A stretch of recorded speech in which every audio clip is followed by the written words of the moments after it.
All right, let's go with like IGN for example. Okay, let's go see what they have there. See what they have there.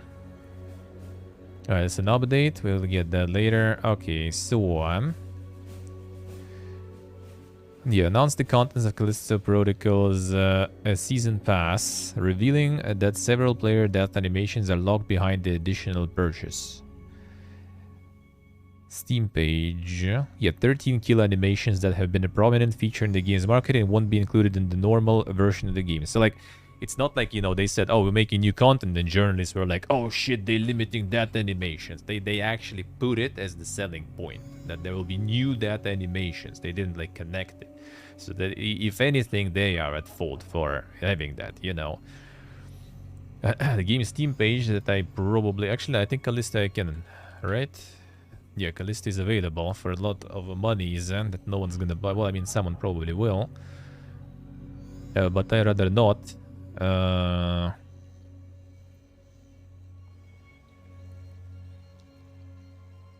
Season pass includes... Oh, did they already remove that stuff? 13 new animations. Or is it on the page of the season pass? Needs to clarify stuff. Yeah. That's the thing nowadays. When you have like all the spotlights on you, like, you know, you put your hands, you put your hand in the pocket, and people already think that you're scratching your balls there. You know, so you need to be a little aware of that too. And you will see the articles next day that you were scratching balls on the stage or something, when you just went there for like handkerchief or something. And that's just how it is, man. Where is the separate shit? Digital Deluxe. So I guess they just removed it now already.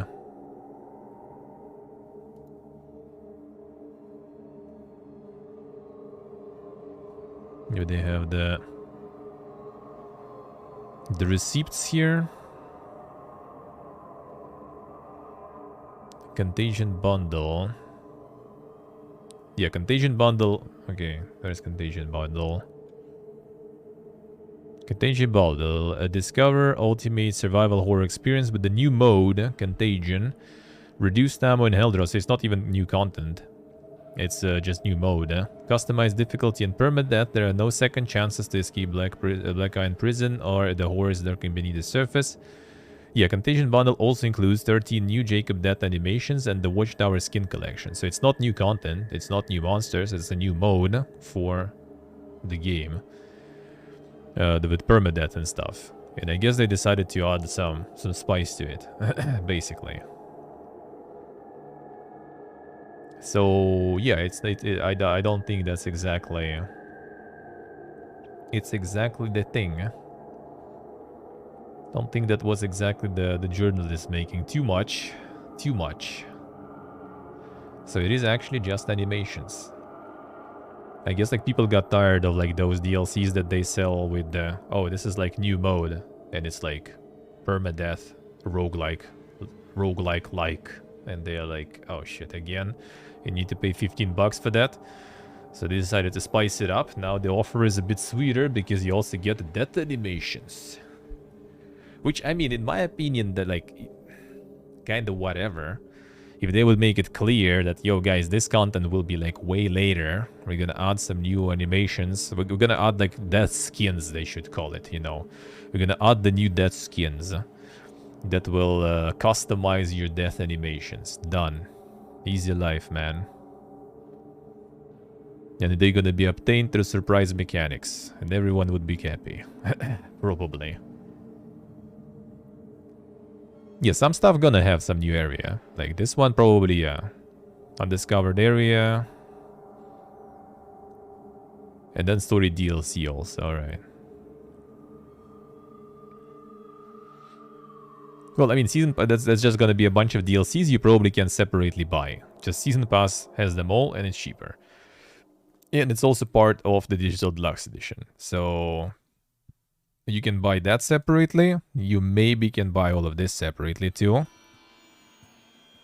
It's just weird that it's, you know, yeah, it got announced already before the game is even out. And like, you know, yeah. That just first association that happens, basically, I guess. Speaking clearly about next DLC. Yeah, I think if you start talking about DLCs before release, it is always a bad idea, in my opinion. And I think the only reason people still do it is just so they can sell all those deluxe editions and all those season passes. That's pretty much it. Hello, Serranello. Basically, I guess, yeah. The guy needs for a second time to clarify himself every time, yeah. Yeah, Contagion bundle includes the animations, yeah. Wait, Riot includes more? Was it? Oh, yeah, true. Riot bundle also includes 12 new death animations and another collection of skins. So yeah, they just like spread all the death animations among the DLCs. And before the story DLC also. Well, story DLC probably will have new enemies, so it probably will have some new. Can't hold all these death animations, yeah. They're really using it as a selling point. That's true, that's true. You're just gonna die. You're just gonna die. A lot.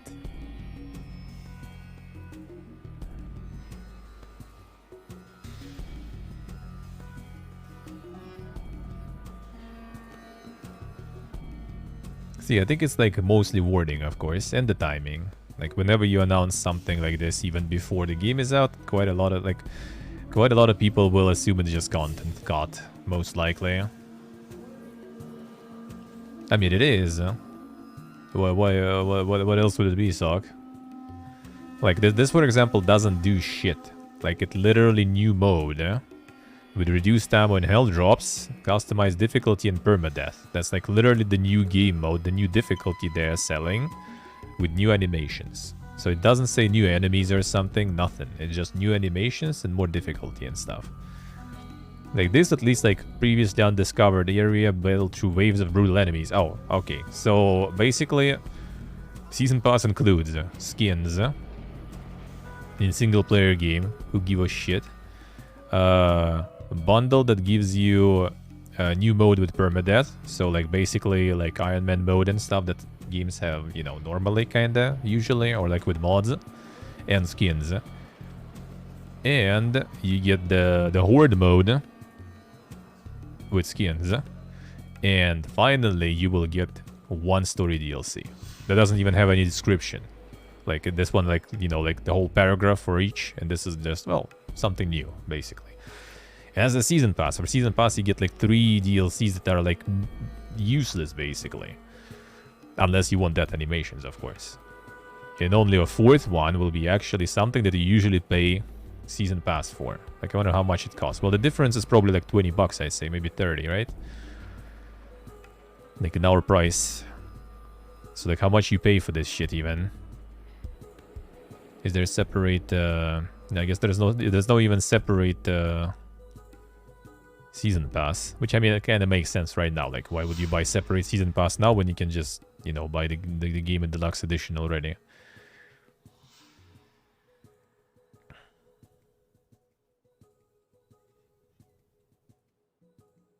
SC Junior, right?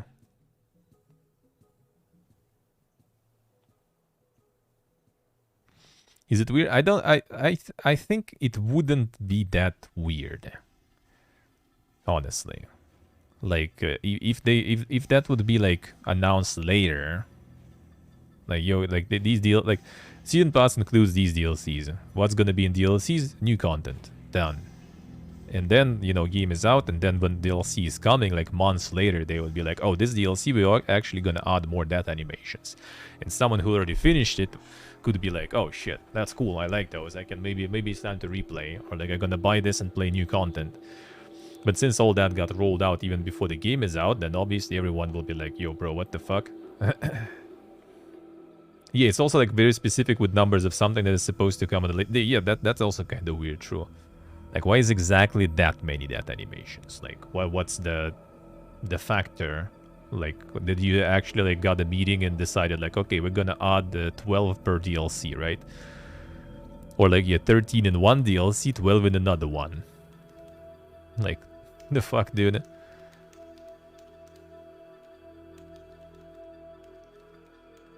Giga marketing death animations. I think a lot of people like That was like the catch moments in their trailers, I think. So maybe they just assumed, maybe they did a bit of a research or something, I don't know, and they think that this kind of like a big deal for them. But yeah, I do think game will be fine, but like I think they kind of like corporate it out really hard. Like all this like trailer bombing before release, like dude, I haven't watched already them for a while because like I feel like I've seen everything already. Like I don't want to play it anyway, right? I'm not invested. Like my friend, for example, already pre-ordered and stuff, and he's like, nah, I'm not watching that shit. Like they already showed too much, dude. And like why even play the game? They already showed like half the death animations. Maybe that's why they need to add some, because like, oh yo, next time it will be like, we will add the animations that you haven't seen in trailers, dude. Can you imagine? Half the game already leaked, looks pretty good. I mean, it should be, it will be. It's kind of sad that it's like started as, you know, like those guys that ran from the corporate terrorism of Electronic Arts made their own studio and making their own, like, really cool in the spirit of the old Dead Space horror game. And then you see, like, all the fiesta going on and like, bruh, come on, man. The old-brand Dead Space, I see.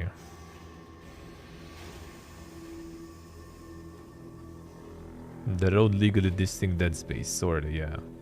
It's kind of like sad that it's getting like all this stuff around it, but I also kind of feel like Krafton is an interesting publisher with some interesting games, but it's mostly PUBG Battlegrounds and like PUBG Mobile and stuff like this, right? So like the guys are milking it. They milking it, man. So I have a feeling it might be just them with this shit, honestly. But yeah, I think the lesson from this one is like, if you announce something, like, I think don't give too much information, especially on the DLCs, because it just kind of like looks sus. Like if you already decide to announce DLC like before even release, then it's like kind of 100% people gonna start like that, you know, cut content and everything. I think it happens all the time.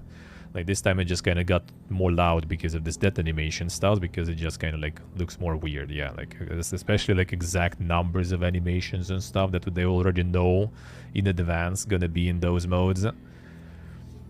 But I think they all do that just to sell digital deluxe. That's it. That's why there's so much information and everything.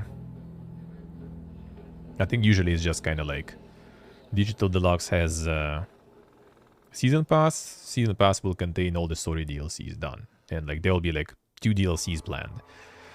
Maybe some like little info, like Metroid did, for example. Like season pass was like, I don't remember, $20 or something. DLCs were like 15 each or some shit, or like 20 and 10. I don't remember. And it just says like season pass will contain 2 story DLC. One will be, I forgot, like the story of like the colonel or whatever, who was that, and another one will be a story of Sam. That's it. Don't need any details, how many death animations and stuff it does. For now, just like this. You pay us this, you get this. Details later. Done. I mean, I kind of feel there will be another season pass, because this, okay, I need to see the international prices too, to get the reference there.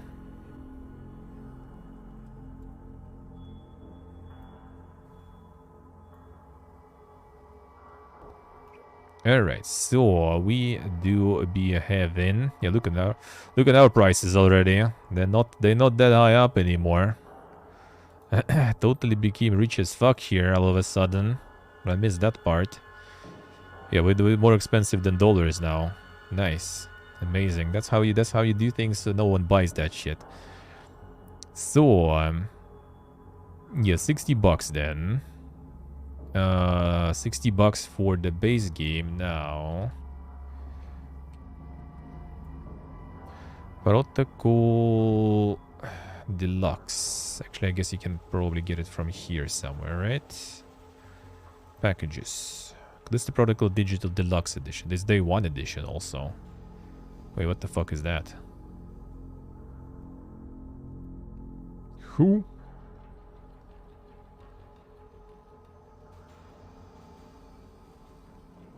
Well, I guess that's the regular one, but nah. This is like a bundle too. What's in this bundle? Unknown app. Here we go. We found it. Sus.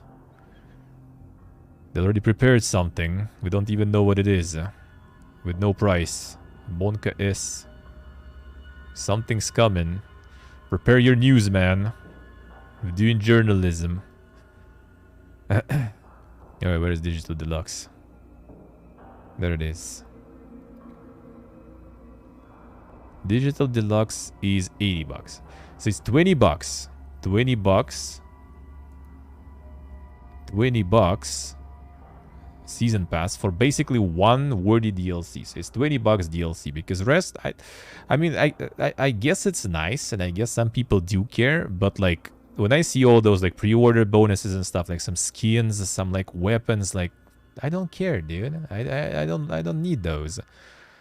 The Giga mode, I mean, isn't it in like in Resident Evil and everything? There is a mod like this, and you know, you don't pay for it, basically, right? Horde mode, I never played those. I don't give a fuck, honestly. So like the only one that is actually kind of worth here is like the one DLC for 20 bucks. I think it's better to wait and buy it. It's probably gonna be 15 bucks for this DLC, but then you skip the death animations though, bro. Decisions. Blood and Wine was 20 bucks, by the way. Well, I mean, that one was huge though, right? Because like Metro, for example, I think you paid 20 for Season Pass and you had 2 DLCs included. How much Bloodborne was, I don't remember. The Old Hunters. That I don't remember.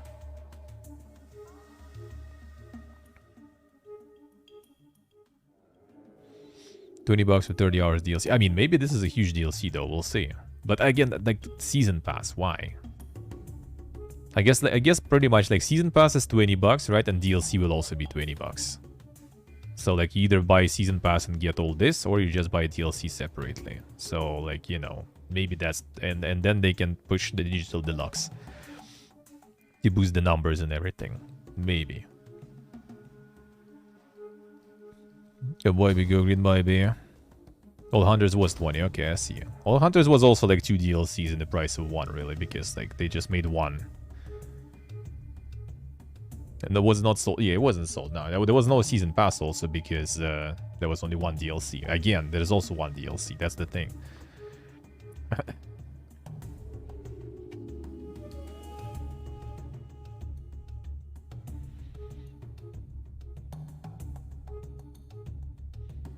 Yeah, I just feel like if you're doing stuff with the publishing and everything nowadays, especially, like you just need to be very careful with what you announce. 3 with Season Pass? I think so, yeah. I think so. I mean, Doom Eternal also, I think. Because I think I got the Giga Edition. It was 2 DLCs also.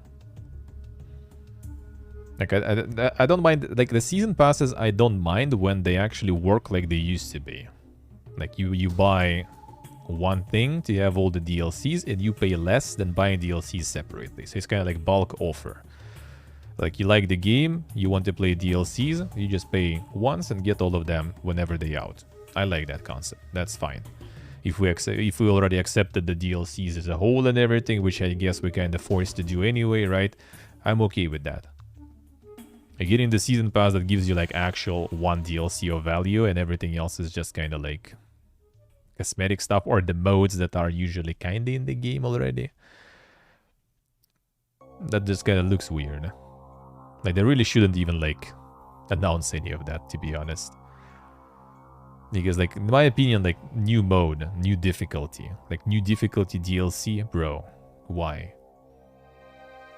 A Horde mode, okay, fine, you can kind of stretch that to a new DLC. I also like, I think like Darksiders last one also, or even like the second Darksiders had that also, like some sort of like arena mode or some shit, right? Like, I just don't get those. I don't care.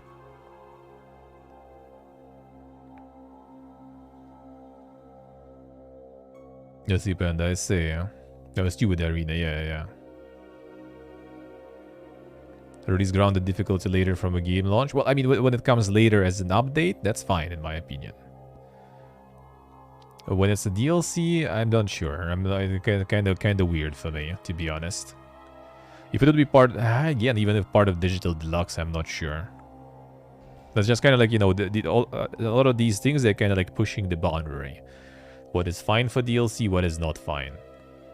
Because like difficulty, in my opinion, not really. Like it will be just difficulty, people totally would re. So they decided, okay, let's add some animations. And now people totally not gonna re, but people did re.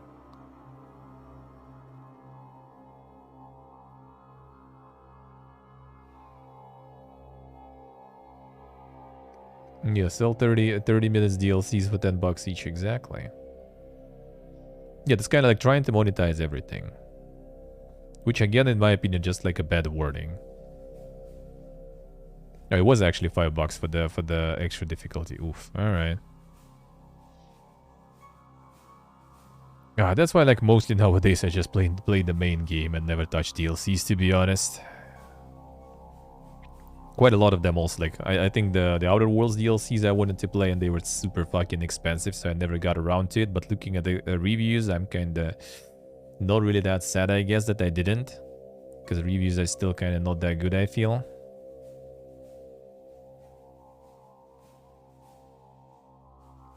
The Omega Editions, like, do my god, the Omega Edition, it wasn't even that much more expensive, I remember.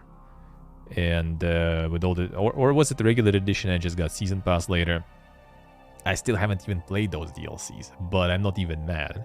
Because game was good and I heard DLCs are good, so I'm just gonna play them eventually, I don't really care. Hey Butch Dialo.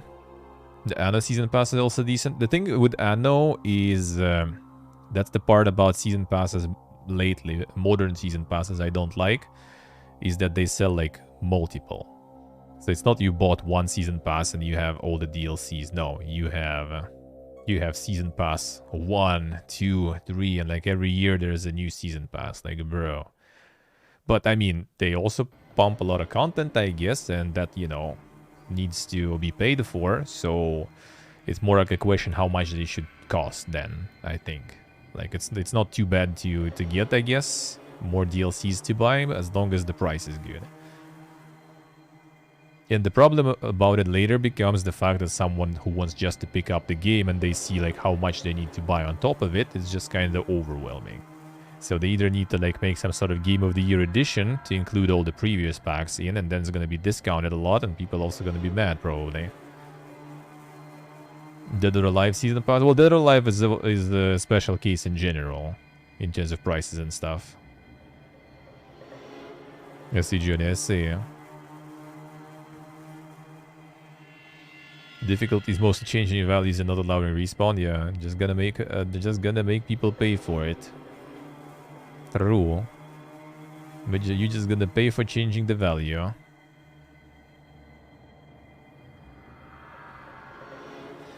What about having journalists pay for easy mode? Oh yeah, let's make the easy mode DLC then for journalists. True. I mean, they get the free access to the games anyway, so they're not gonna pay for it.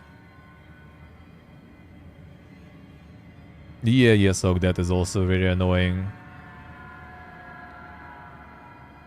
I mean, the problem is, like, I guess when you look at it from the perspective of, like, you know, the development studio that has, like, a bunch of people on salary and, like, you know, debit credit needs to be matched and stuff like this, and you kind of, like, struggle and stuff. But you kind of rarely see, like, the indie games that kind of struggle with that stuff, right? You always see, like, the AAA games that are published by fucking Krafton, who made a shitload on PUBG Mobile alone, for example, and could probably fork a little bit of money to their developers, right, to make something good. The arcade machines, yeah, kinda. And the sad part, like, the game is probably fucking good, but because of all this stuff, it's getting a little bit of a negative, like, start to it. It's still gonna succeed though. It's still gonna sell well. I think it's gonna probably get good reviews unless they fuck up something else. You never know. But yeah, still kind of sad though that it's going through this shit. That they are putting it through this shit, I guess. Let's put it that way.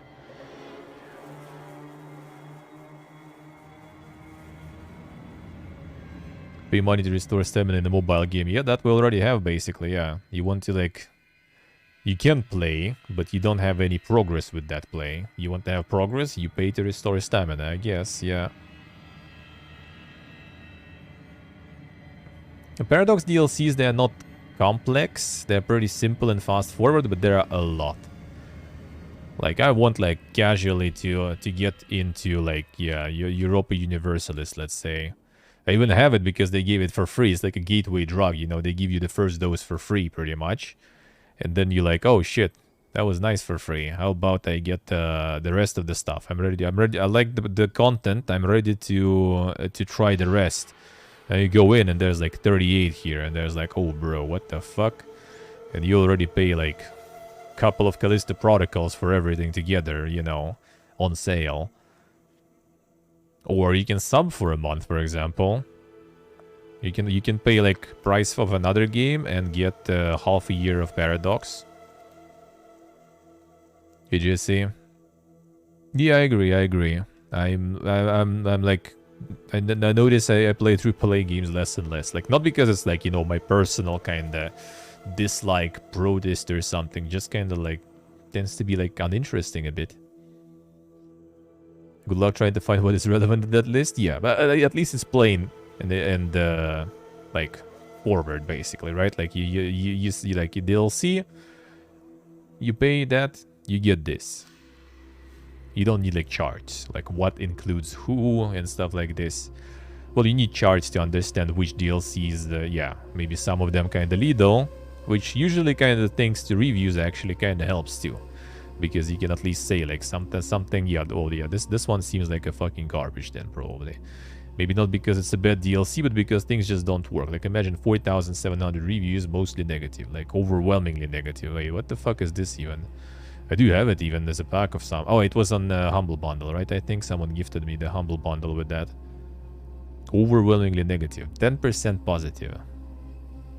Like, bro, how? Alright, I see. I think it's Modkeep, right? Modkeep already enjoyed it a lot.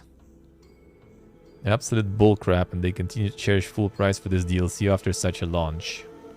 I want the refund. They got a refund. Oh, no, they didn't. Oh, it was received for free, and you still want the refund. Sus, dude. That's a business. That's a business right there.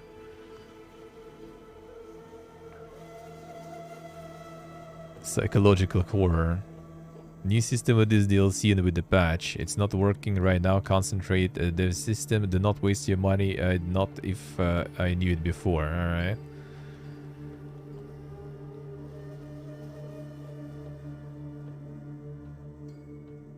That's a lot of people molding there. Free refund of 0, yeah. That's a noof, man. That's a noof. So that one you probably skip. But the thing is, like, it's usually like part of the bundles. So you just buy a bundle, and the bundle will be like half of the shit DLCs and half of the good ones. Oh, there's two mostly. No, wait. One mostly negative. Two mostly negatives. The rest is mixed so far, right?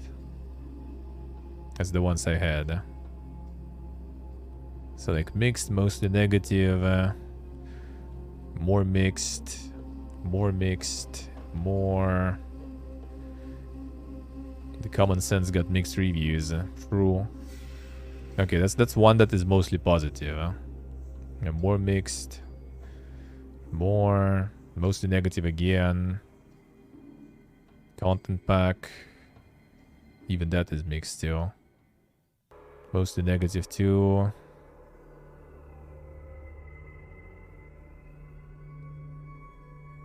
Right, there's one so far with mostly negative, mostly positive. Bruh. Okay, it's two mostly positive out of all the DLCs there. These don't even get enough. It's free stuff. Yeah, free stuff is positive. Feels good, man. Not all of it, I guess, though. Yeah. So almost everything is fucked, dude. Yeah, also true, I guess. Yeah, welcome to Paradox, man. Classic.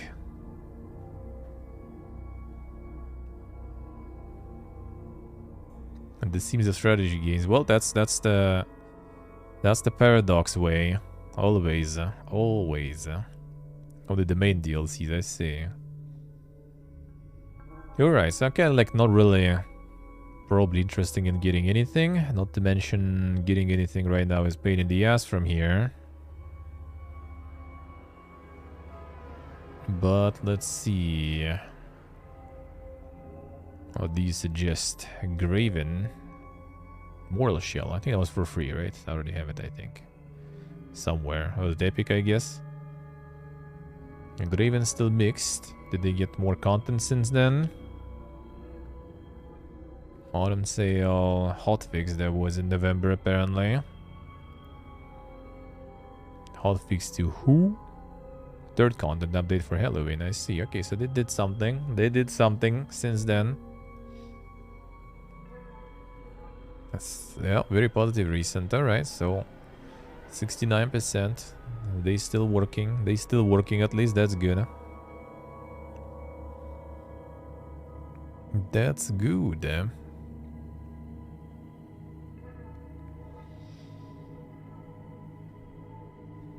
And Baldur's Gate 3, well, at least Baldur's Gate 3 is like early access and stuff, right?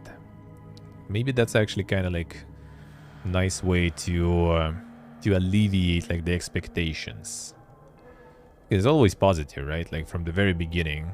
Like early, you can just blame everything that we are early access, right? Later, you just kind of based on feedback, start adding things, and the people kind of see it all, and like it's harder to fuck up, I feel like, in my opinion. Because if they would be just like working for all this time on the game and then just drop completely, you know, finished product, I think a lot of people would be probably maybe not as happy with it. Not because it will be bad, but because the expectations would be insane. Because like Baldur's Gate 3, dude, and it's after like the Divinity and everything that was so good too. You need to like hit the new plank now, you know, the new level of quality.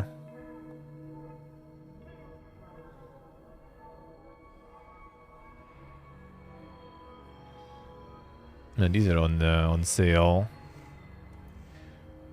Need to get that Helix at some point too.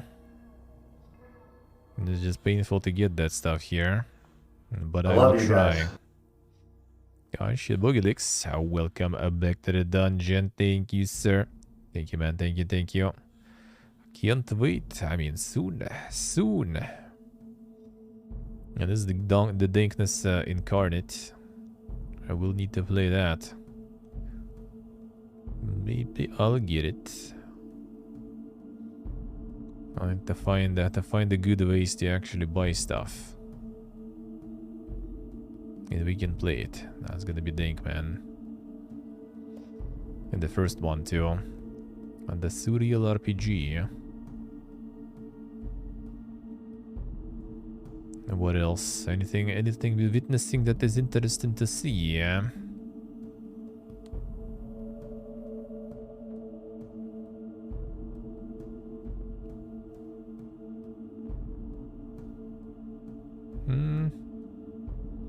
That's super crazy. That's called the dilemma in terms of updates and stuff going. I wonder.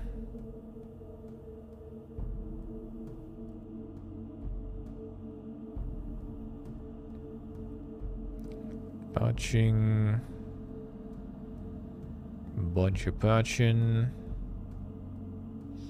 And the merch. See.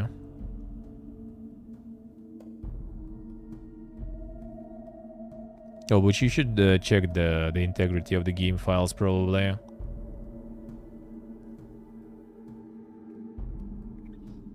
Probably should try that. Did it just now? Maybe just something borked. It was fine for me. With the quest tracking just got like some weird. Need to look in the journal, but like manually do stuff there. Maybe manually do the quest tracking, sorta.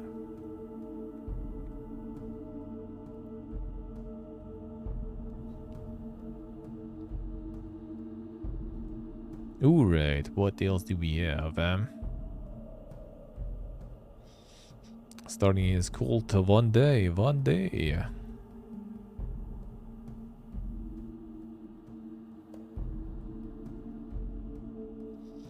Alright, popular new releases. Cloud of Duty. Damn son. Quality gaming there. Got 10 positive reviews. Mad Adventures, free to play. Work together or betray each other. Another Amogus-like. 4-day expedition to reach the final boss. 3D platformer with a sprinkle of roguelike and battle royale. Then they got everything in. They got everything there.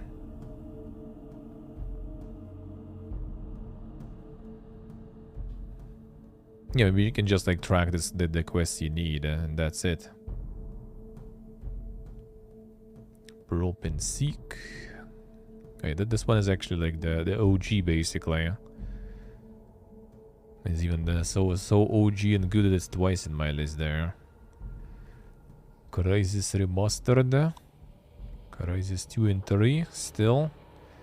It seems like not a lot of new stuff really. Perseus Titan Slayer free trial. This is a demo basically.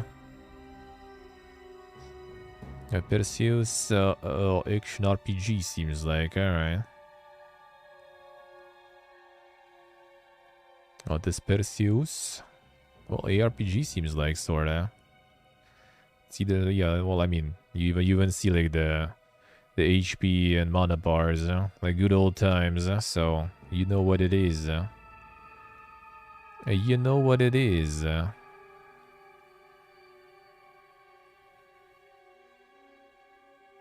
Roguelike dungeon crawler adventure. This is kind of like the Diablo gameplay, but it's sort of Hades, I guess. I actually stop Hades though. Not sure if it'll be able to stop Hades, but you know, it's free to play. This is demo, it's free trial, so this is free to play, yeah. But it's just a demo. And then the full game will be, yeah, there is full game. Here you go. February 2023. I have bad news for you, man. I have bad news for you. You might consider changing the date. Maybe.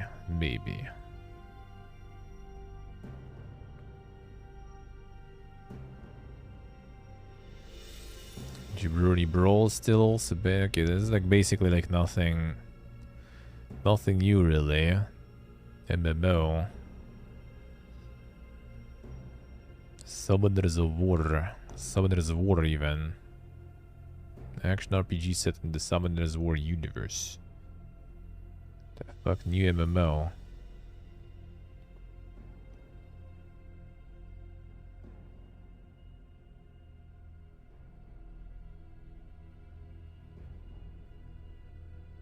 Yeah, the Spood Revive was there. See how it is. I see what it is. Is it more gacha gaming there? Another Genshin like. Oh yeah, the mobile controls and everything. Seems like a Genshin like.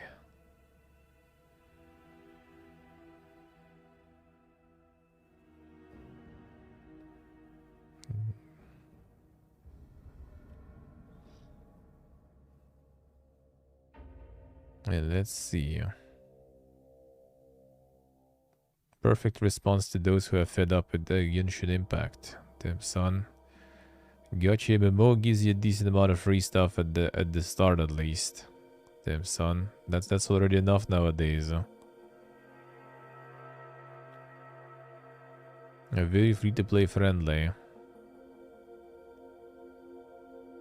Like Genshin already like is a new standard that not enough free to play, so everyone is trying to go.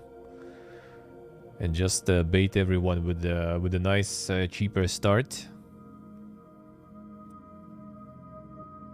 I thought that it was a Genshin clone cash grab, but it's replaced regular Summoners War for me. Game is much more casual than Genshin.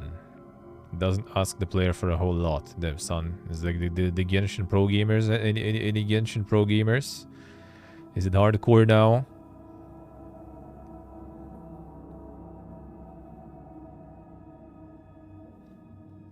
Dreadfully boring and uses all the cliche monetization practices. Literally nothing else I can say about it. Alright.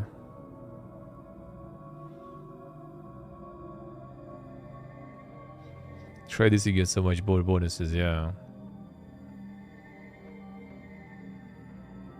Got a lot of reviews on this one.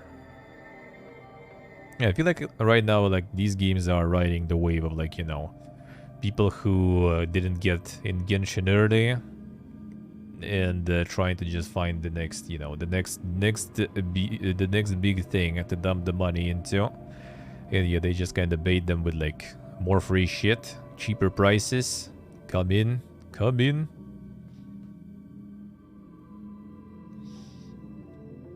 I think so, Lawson, kinda.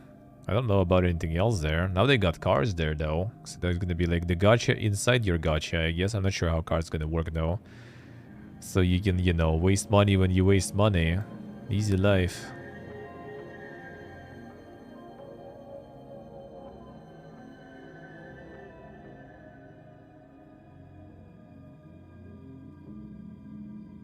Alright, what else do we have? The rest is pretty much we've already seen, though. Not much new stuff around the sale time. The Night Witch will be soon. I might get it to play next week. We'll see. I'm not sure yet. They kind of sent me the email that they asking for interest, and I said sure. Because demo was good, even though it might be a little too bullet helly for me personally. But we could give it a go on the first look Friday. We'll see, maybe. This demo was pretty good, but yeah, it's quite heavy on the bullet hell, and I usually just suck at those, so they don't go that well for me. But I might suffer through it a bit, we'll see. Stalker Story, Deepening Fire. Let me see this one. Yeah, very big dog developer, I remember. Horizontal scrolling action game, it will challenge powerful enemies in Lost Kingdom. Souls like, bro. Well, actually it says even. I knew it. Already could tag it just from the looking at it. That's how good I am.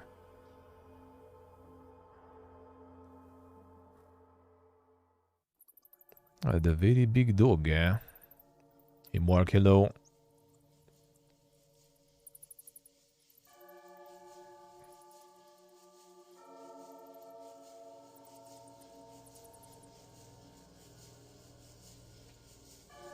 Not good when it requires a lot of time when you just breeze through every daily and weekly. I think like the thing with the game like that, games like that, is not even like how much it requires you, because like thing is when you're tired of the game, you kind of would rather have as less as possible, right? Like you just log in, do stuff real quick, log out. That's fine. Like just to fill, you know, battle pass, just to get your daily freebies and stuff, you know, because you kind of just want to take a break. For example, right? Just got tired of it. Want to play something else. Want to just not play anything or something. Or going somewhere on vacation, for example, right? And not gonna be able to play. So you kind of don't want a lot of time to spend. But when you're actively playing, you kind of want to play a lot. So I think like the trick is not to find some sort of like suit-all decision, the suit-all solution, but to kind of make some sort of like adaptive thing or something.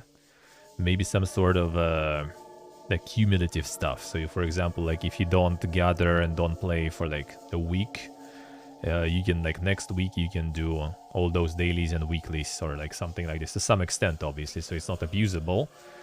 But so people can like play at their own pace without like feeling the need to get every day in and stuff like this. For me personally, because like when I'm like digging it, when I'm into the game, I'm ready to play a lot. That's just like a New World, for example, right? And it doesn't limit me. I can do like everything. It's like 25 expeditions per day. We're not getting even close to that. Not even getting even close to that. You need to grind like crazy, basically, to get all that limit exposed completely. But yeah, otherwise it just doesn't require you to do anything. It feels good. And then there's games when like you feel like it, you feel like grinding, but you can't because there's all the you're out of the stamina, bro. Sorry for that. Now you can't really do anything, so you kind of like, shit. Well, I can play, but I'm not gonna get anything, so I need to wait until tomorrow, and then you kind of like cock block yourself, well, or pay, of course, right? And then like next day, again and again and again and again, and then you kind of get bored of it, and you would rather take a break, but you still have this like pretty decent amount of stuff you can do daily, and you kind of feel like, you know, doing it to not miss out. That's why I quit Genshin back in the day, for example. Like one of the reasons, kind of big reason probably, because I just kind of like got bored of it already, and I just realized that like, well, shit, I'm gonna just miss so much like freebies, so much stuff by not playing, that I'd rather just quit completely. It was a good decision in the end, I feel. Same was with Hearthstone back in the day also, when I was like, okay, I'm just like I'm just tired already, I want to take a break. And then when you return, you're like, oh, I missed like a few expansions. There was like so many cards. I missed so many like dailies and everything. And now I either need to pay to get those cards, or I just need to like suck it in the ranked because I have outdated as fuck decks. And I'd rather just not do any of that.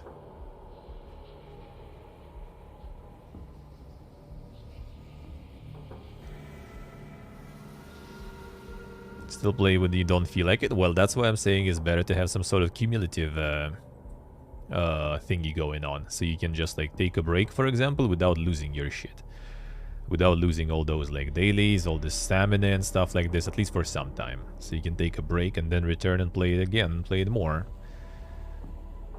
But I mean, if it's like also kind of quick, even when you don't feel like it, but you just like, I don't know, log in to get the daily login reward, I don't know, get some quest. Like when I'm bored of a game, I'd rather not touch it at all.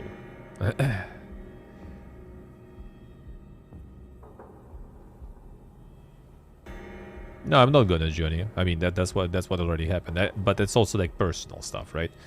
Like some people wouldn't mind. Some people like kind of like it still, right? And they want to do more, but they like don't feel like do a lot. Let's say it's not like they're completely bored of the game, but they don't feel like do a lot, or they can't do a lot. Like, I don't know, you get like exams approaching, right? You kind of can't also really play a lot. You just have like hour per day to do stuff, but you kind of have 3 hours of day worth of content, and if you don't do it, you feel that you're missing out or something, you know, this kind of stuff.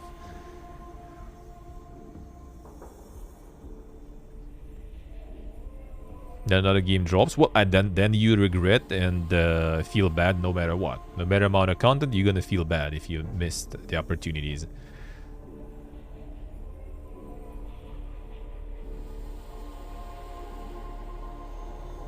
That's the Oracle, let's see. Yeah, in some games it does work. That was 76 for me, for example. But to be honest, 76 with the Battle Pass was kind of like grinding me.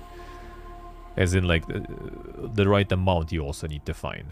Because 76, the return was like when, early September, and until like end of October, that was just fun. I didn't even pay attention to dailies, weeklies, I was just playing and covering some of that not covering, and it was fun.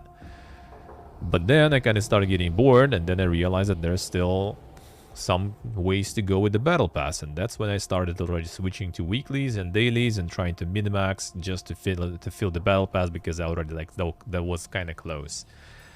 And that's when I started hating it. And that's how it always pretty much goes. Now there's gonna be new content, I'm gonna return, but I'm not gonna be farming new Battle Pass. Fuck that shit.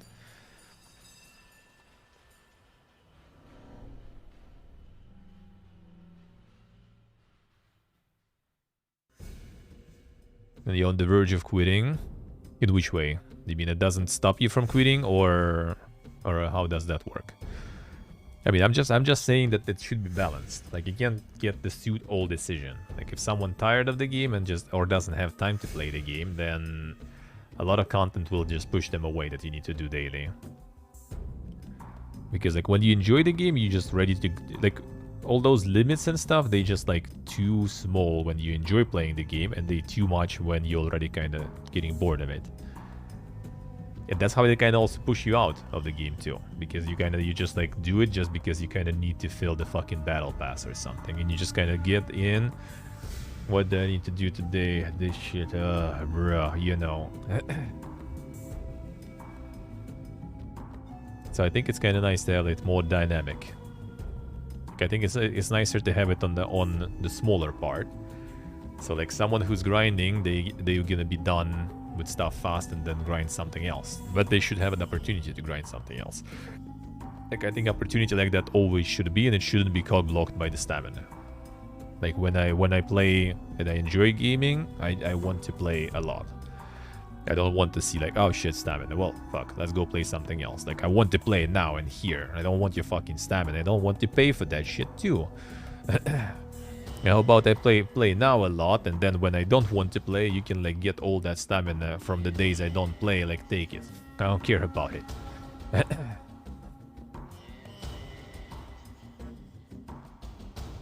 Small things when you burn out doesn't allow... Yeah, that's when it's nice to have some cumulative break. Just a few days or something of not doing shit, basically.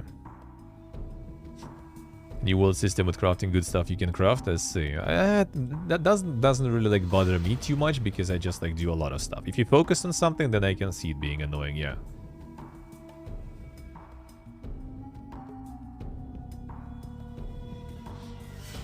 Gives like the returning bonuses. I mean, that's true, yeah, that is all. Well, I mean, the returning bonuses sometimes also feel kind of bad, because I remember it was like, was it Hearthstone also or something else? There was a returning bonus and I didn't qualify for it because I wasn't gone for long enough. And I was like, bro, oh fuck you then. Okay, I'm not returning then. Like, everyone got some good shit, I didn't. Fuck you, man, alright. That only makes you more mad, to be honest. Like, whenever it's like some sort of like stuff that they kind of like just excludes you, is like, dude, come on. The stamina storage thing. Oh, you can actually store the stamina like that. That's a good thing, though. Even though, again, that to store the stamina, then you need to still log in. That is also kind of like they still kind of want you back in. And yeah, like sometimes when you like want proper rest from the game, you just want to not touch it. Like with 76, for example, it's better when you just not fucking touch it. It really is.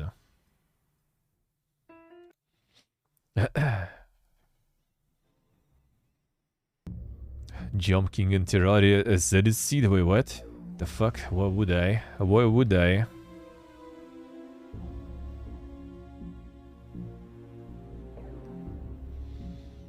I can convert it, alright. But yeah, I still kind of still need to like log in. Well, it's not only just the stamina system in general, in my opinion, is dumb shit. I tell you that.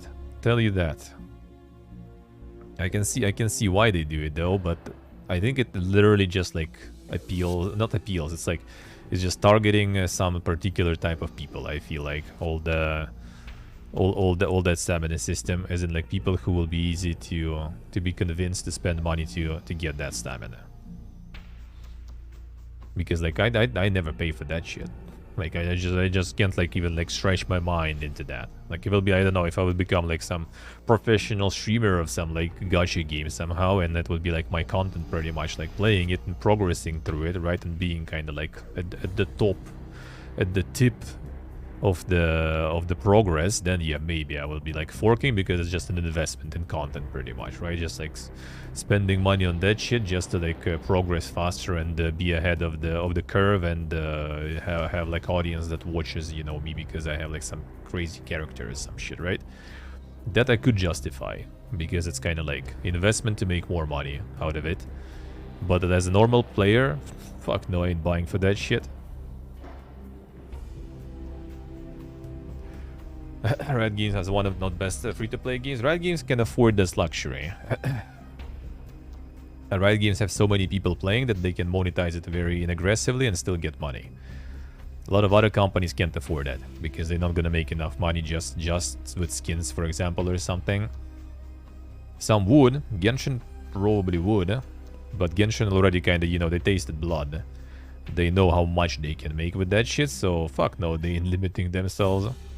Maybe at some point they will make some like side game, like, you know, for the soul, basically, like that will be like less aggressively monetized and stuff, and maybe like to approach other audiences that are, you know, more repulsive towards aggressive monetization, and just because they can afford it already. But with like Genshin and stuff, fuck no, they're gonna milk that shit.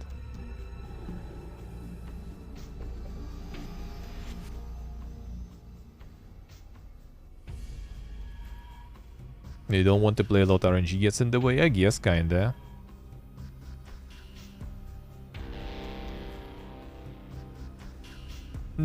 Kinda Oracle, but it wasn't as huge. It wasn't as huge, and they still make Genshin whale based, yeah. I mean, that depends on the people though. Maybe they're just gonna keep whaling. Maybe. I'm not saying they're gonna do something like that, you know, like some altruistic stuff, you know, just like game for the soul. Maybe not, maybe will, who knows. Made new game? Nah, not yet. They made the Genshin, then there is Zenless Zone Zero coming, and then there's gonna be some, like the Space Train shit, I forgot the name of that one, that is also Honkai, I think, right? That one is also not out, I think, yet.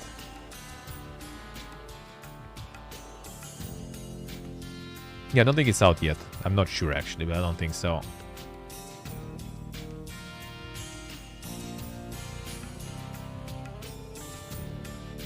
And more hardcore stuff with Zenless Zone Zero, I see.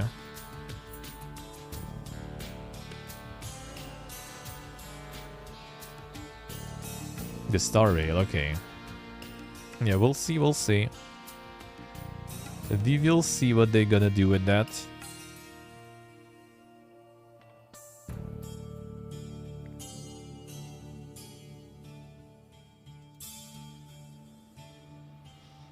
What else do we have upcoming? There's another like there was like electrician simulator. Now there's this stuff too. The soldering. Oh, now it's a retro electrician. All right. Well, there's actually different publishers at least though.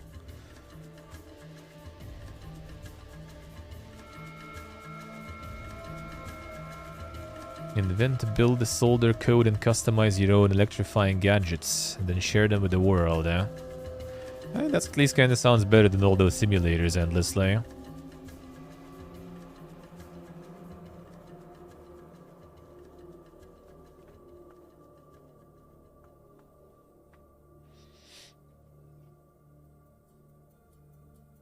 And June is a Genshin enjoyer, yeah. I mean, I played for 2 months still. Then I just got tired, and then I never felt like returning because I missed too much of a free shit and everything. So I don't even feel like it anymore.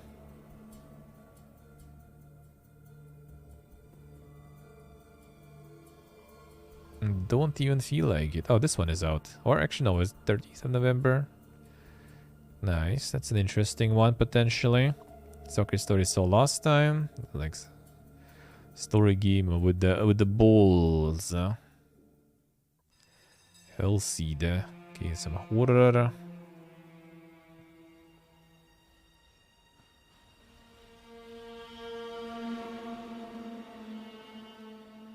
Yeah, see Junior, right?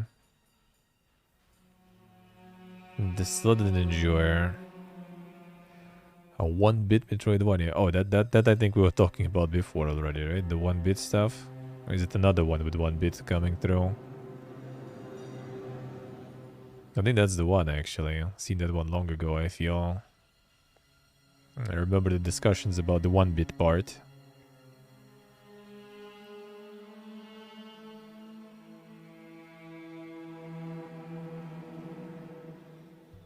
I remember. The 3-bit, 1-bit game, yeah.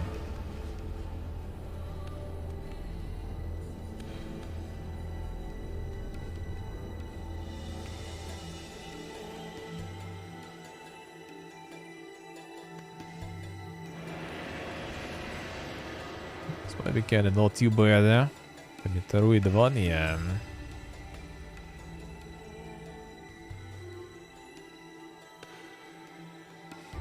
No season pass and DLC so far.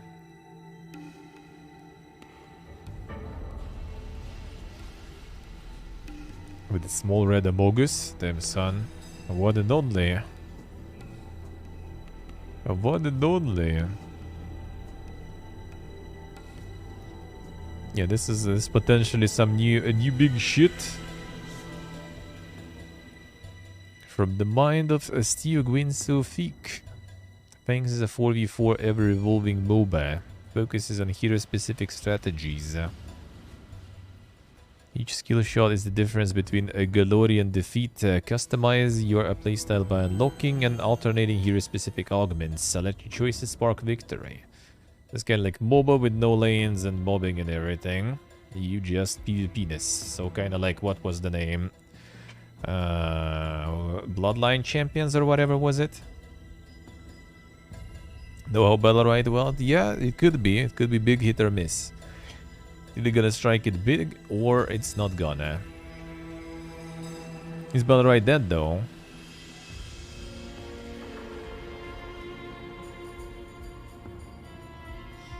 Damn suck. The SpongeBob horror. Well, I mean, that's also not exactly a MOBA though, that's the thing. That's the thing. It all depends how they will manage, in my opinion, to approach like the content creators and all that stuff.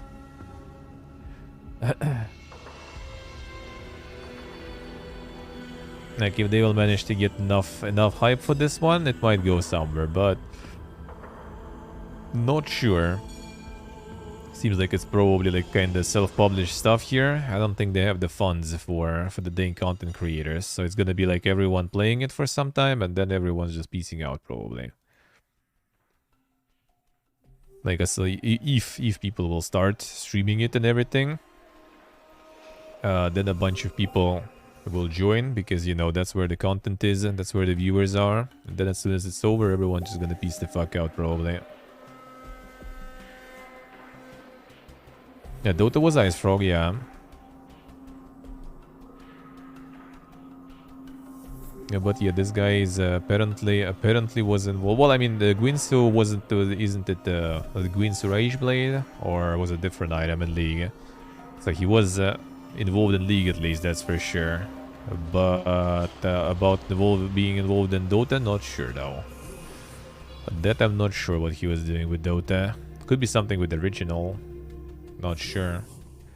Or maybe with the second one already, like past the original. See, it's like one of those, like just the fight, just the fast combat, just go in the team fight pretty much. And yeah, I'm not sure if they're gonna be that crazy good. Competitive accessibility.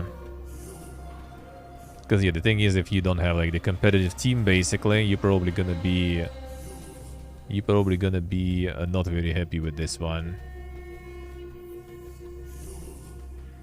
Yeah, kind of like sort of in a way like HOTS. The problem is it's gonna have the issues of the HOTS too. Like one person is not gonna be able to carry this most likely. So like you have some PPA good team, and the enemy has a little bit better team overall, and you're gonna suffer because you can't like out farm, you can backdoor or something, you can split push or whatever. You're just gonna need to try to win.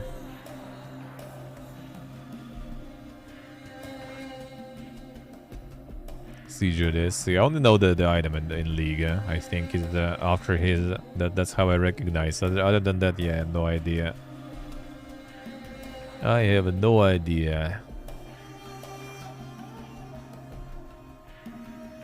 Early access also. Yeah, I kinda not sure. I think the part about also leveling and like for content creation, for example, just like constant action might be just a bit too much, I feel. That's why people like watching something like, I don't know, like not the competitive Hearthstone, but the Battlegrounds, for example, because it's a little bit more like brain dead in a way, right? A bit more passive. You just kind of like can sit there, you know, chat and everything, and it's not like constantly tense pretty much. You just have more downtime and everything. Same with regular League, right? It just like goes like some early stages, right? It's got like the draft pick and everything, then everyone's starting, the early farm, then like, you know, the poke moment, like, you know, some first gank or something, first 1v1 or whatever happening somewhere. And then it's kind of like again farming in quiet moment, then it's peaking again somewhere. And when it's like constantly peaking and everyone's constantly fighting, I feel like it's just kind of, for streaming, from viewing perspective, it will be just too exhausting all the time. Just like constant action. I'm not sure. Not sure. We'll see how this will go. I feel like it's kind of like the same as with like BRs and everything. Like they are popular as long as, you know, the hype is there, as long as the money is there. Some championships and everything, kind of like lots of those BR games that everyone just goes in. As long as there's like some money, some championships, some like competitions they're starting, and as soon as it's over, everyone just goes back to like their regular BR games and doesn't give a shit about it anymore, and it just dies. The brain fried 1 hour into the stream, yeah.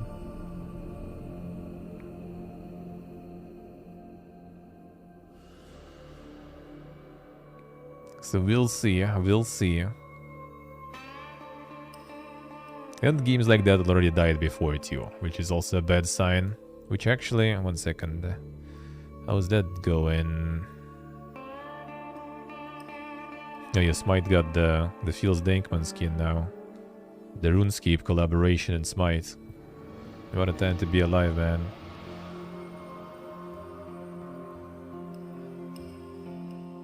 Paragon the Overprime, 8th of December. Oh damn, that one is also closed, huh? Alright.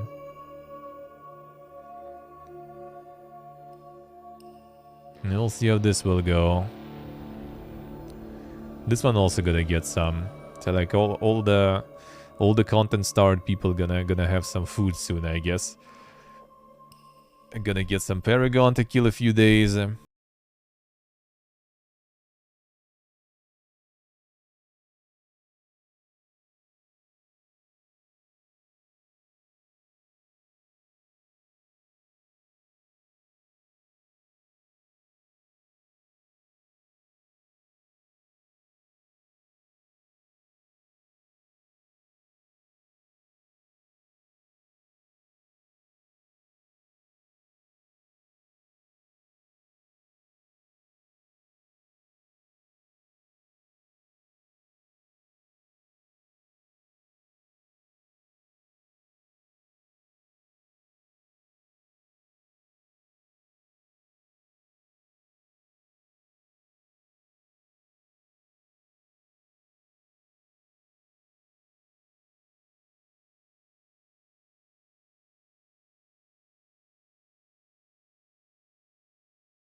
This one to the right, I'm not sure if some Coomer stuff or not, so I'm not even gonna check. Probably not, but you never know. Oh yeah, and another MOBA. Damn, son. As I said, people gonna be eating some content. Isn't this one actually also on the Paragon basis? Or is it its own thing?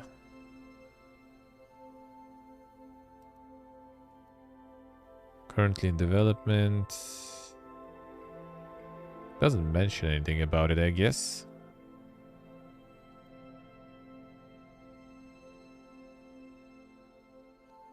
Early access. He doesn't mention anything about Paragon. But I mean, it kinda seems like it, no? I think it is.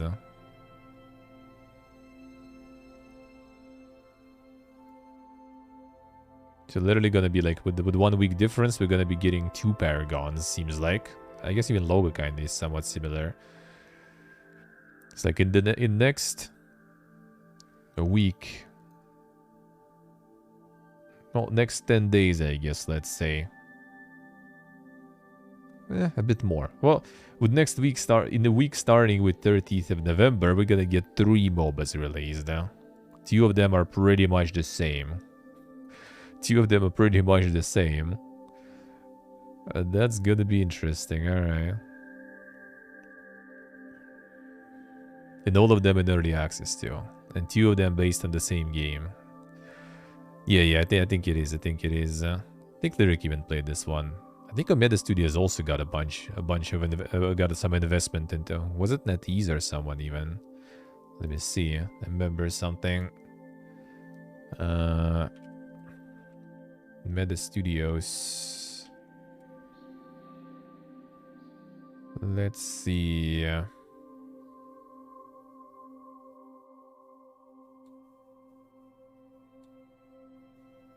Closest $2 million round of funding. That was in March 2021. And now, a UK-based game studio Omeda plays in $20 million to roll out first game. Bruh. For real? Startup has built an engaged community, and game using a player-first approach is incredibly exciting and holds the potential to rapidly become a part of the pantheon of the great MOBAs. So this one is first they got 2.2 mil, and then they got 20 mil on top of that this year already. In summer. Bruh. Imagine just like asset flip the free remains of that game and get 22 million bucks for that. What the fuck, dude?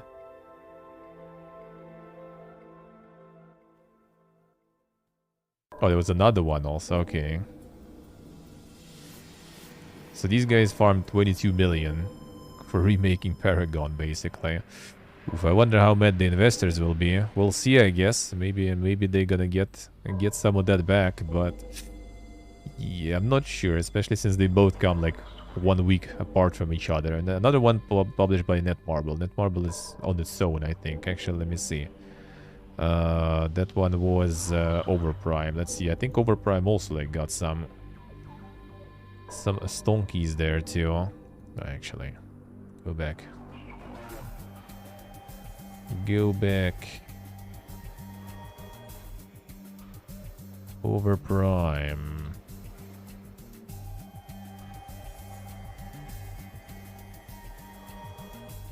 News. Yeah, it is Netmarble.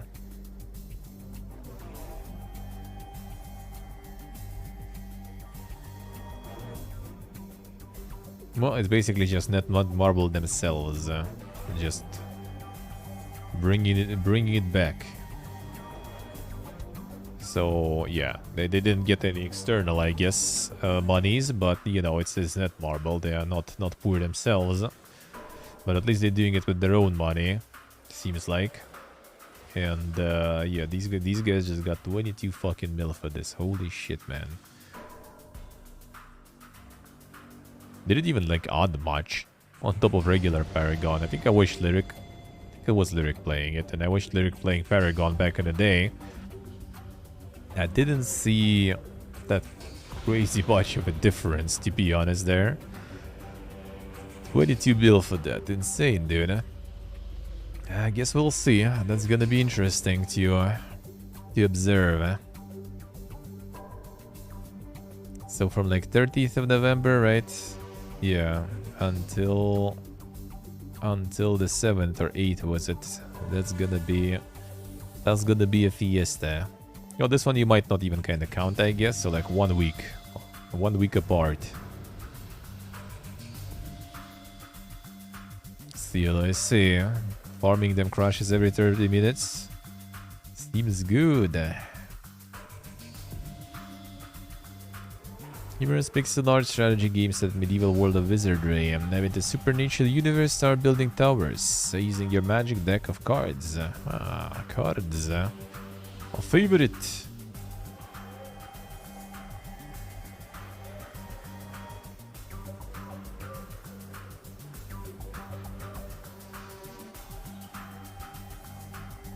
The War Terraria, yeah. I guess it's kind of like more of like a loop hero, but not in a loop. I just build a hero.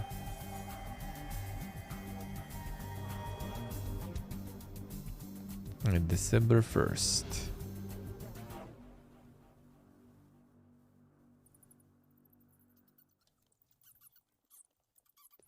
building memes. Elysium is in the news, yeah. Soon, soon. Oh, damn, there's prologue of Jesus Christ now. Damn, son, they got it. Almost got it. 1st of December. So after the release of Bible, they couldn't wait any longer. Introduction to the full version. Insane. The first person retelling.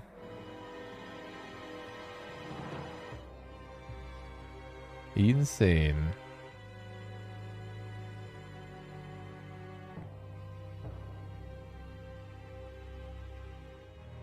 Adventure quest? Because I think I played one that was kind of supposed to be very OG, but I don't remember.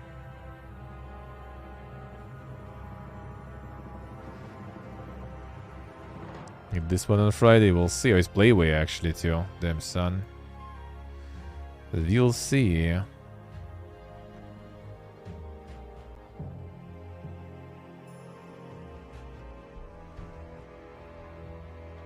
wonder if I can see what was the name, the one I played. No, I don't think you can nowadays already. Because I actually played it on my Nitrous subscription.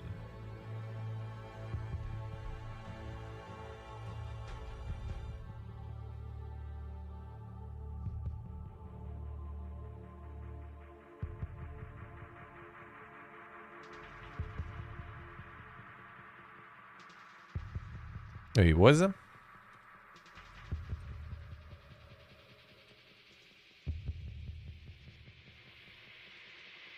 No, that's a different story. That's some different shit. I don't remember. Oh, they made MMO based on that one? Really? You can even see the old one.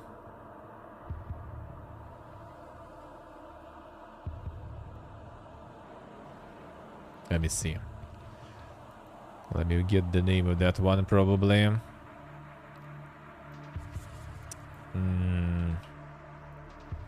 Should be saved in the stats probably. 1 second.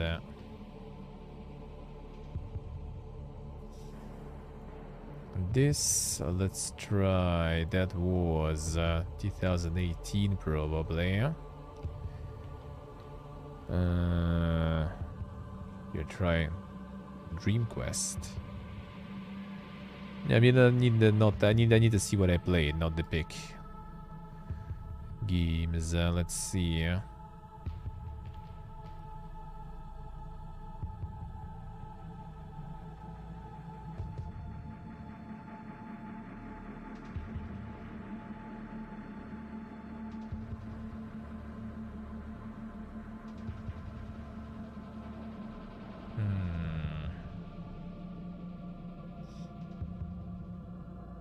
Is it not here? That's weird, if it isn't. Wait, it was 19 already? Could be 19, I guess. Or it didn't say for some reason. So 19. Another RPG, card game. Nothing really to do with RPG. Kinda. Card-based game.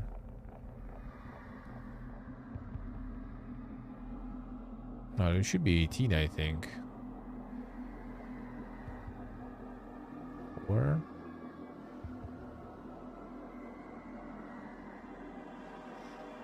actually, it could be there. Let's see.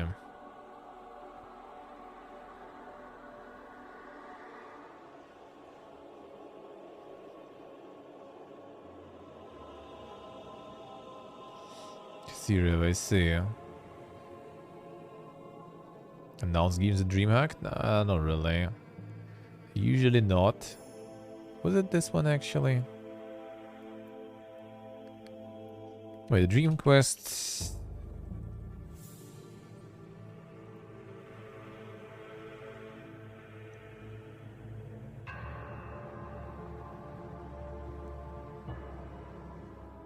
That's not the one I played. This one is 2014.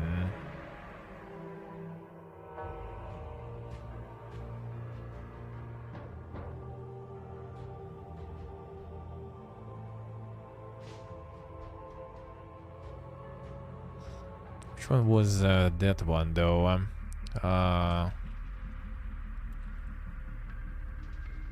think it was this one actually. Was it? Yeah, this one I played for sure. That was on Nitro back then. Yeah, it's still not 2014, that's for sure. But that's for sure. Well, yeah, looks very scuffed. Yeah, DreamHack is not even a convention. Yeah, that's true. Even though they kind of try now to make it into more, get more spectacle there, you know, get more action, schedule some activities and everything. Even though, yeah, normally it's just a big LAN.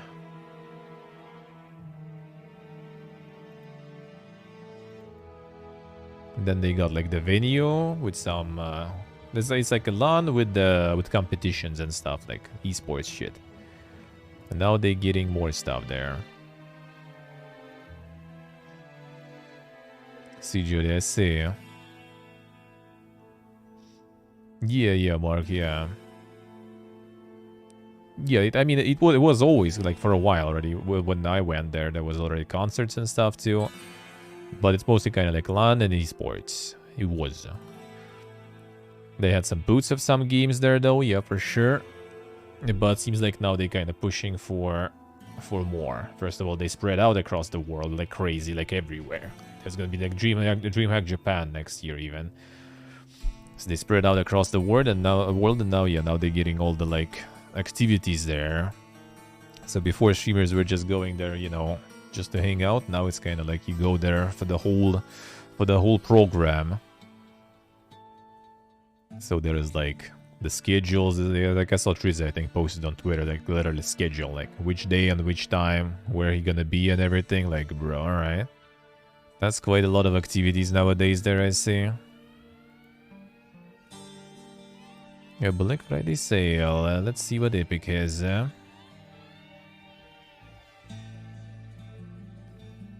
Did they get any 20% on Requiem?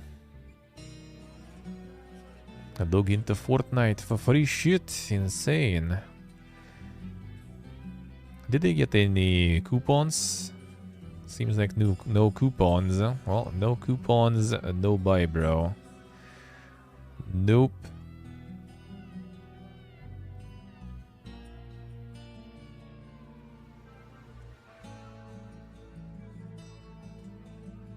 And what else do we have there? Even more games that are not available, seems like. Disney Speedstorm. It's coming, man. The new Garfield Card Killer.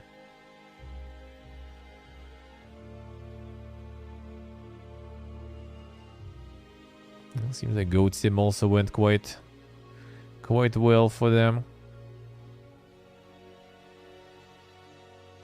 Yeah, I forgot to check the hidden gem finder. Let's get the hidden gem finder going. Where is it nowadays even? Where's my Explorer? Free games this week? No, there was.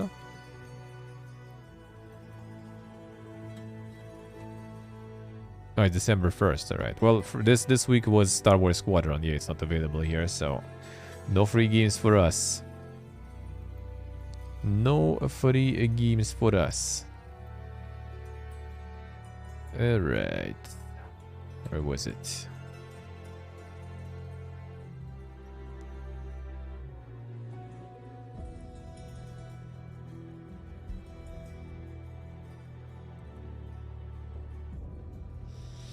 Wait, DreamHack internet is too shitty there.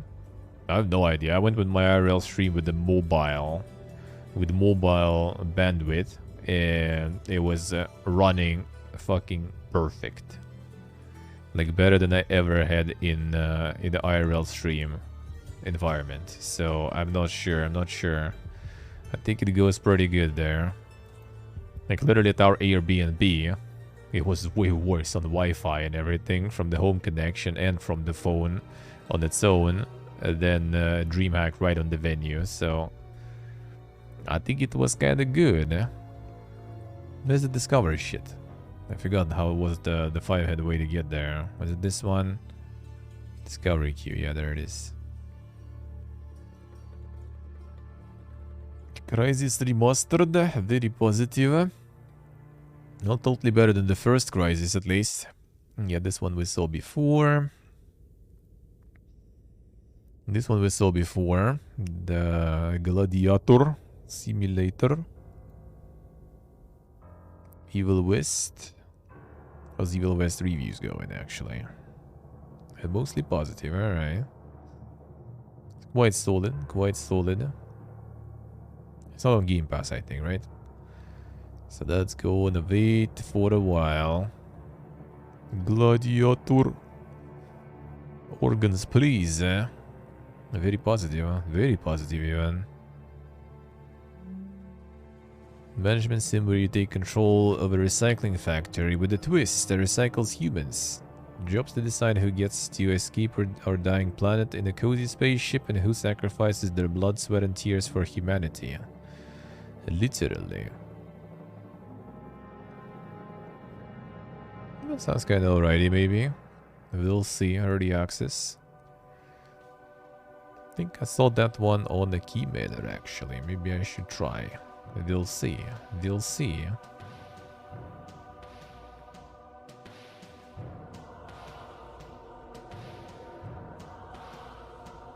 We'll see. Do it, Bush, do it. I mean, of course, of course. Logic pain the Hatsude Miko. Damn, son. The fuck is that? It's more Gigaweeb shit.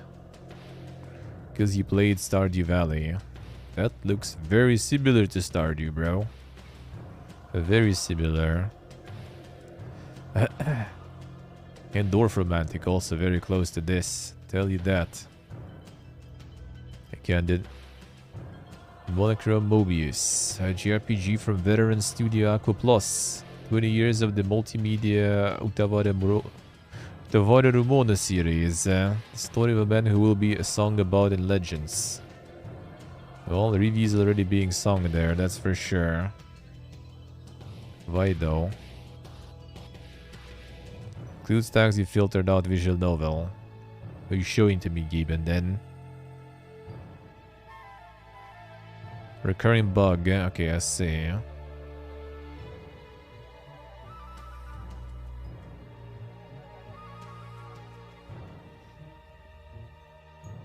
Mixed aware, yeah.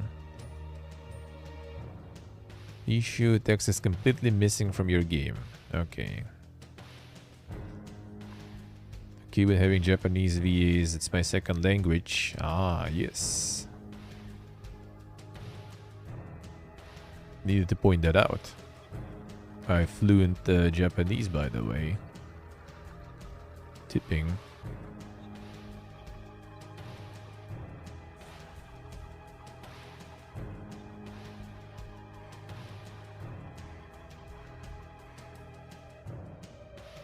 Yeah, so if you're fond of some sort of a franchise, then you should play it, I say.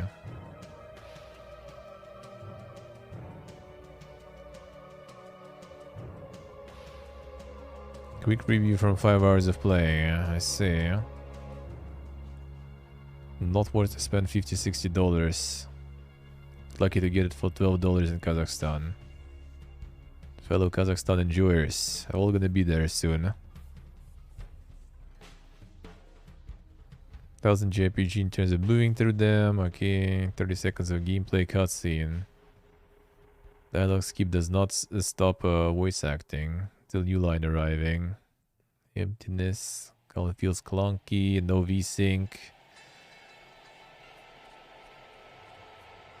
Wait for deep sail.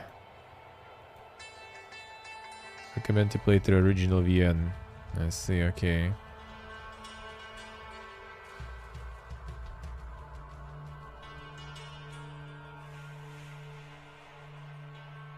I'll see how it is. Card fight Vanguard Dear Days.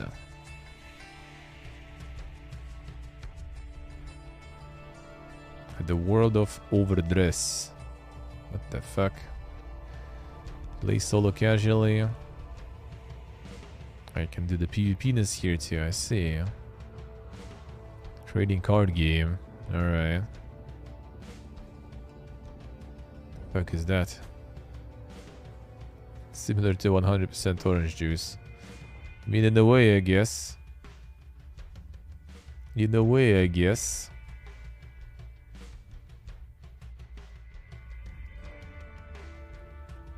Overpriced, alright.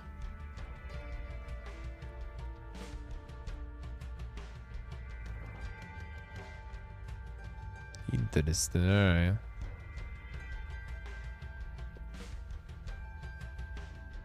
A lot of enjoyers, seems like. The popular TCG, I see. A lot of enjoyers. A 171 open world action adventure game with a Brazilian inspired ambience. That's a lot of reviews, huh? All of a sudden. The GTA Brazil. Yeah, seems like it. Any come to Brazil reviews? Huh?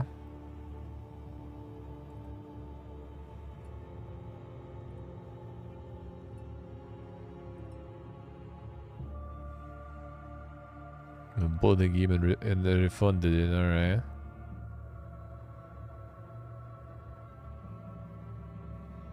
Non-controller support. Hidden gem. Still in early development. I was expecting there will be like a lot of local reviews from Brazil. Well, I mean, I guess there's still quite a bit. Has potential. Love the setting. Yeah, Brazilian GTA.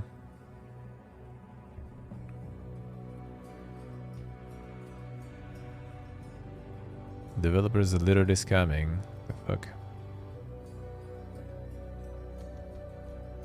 Dossier showcasing all the components they bought while crowdfunding for developing from ground zero those features. A crowdfunding goal for developing a day-night cycle system, but bought and already made one. 20. Okay, I see. Some sauce activities there. Some saucy activities, I see.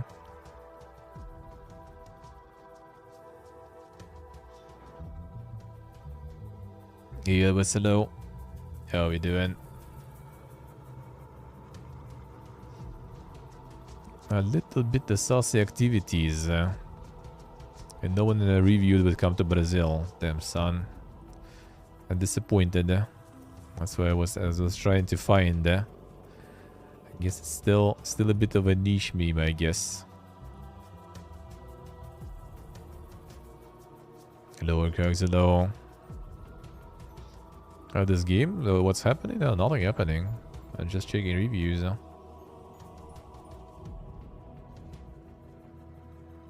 GTA Brazil, eh?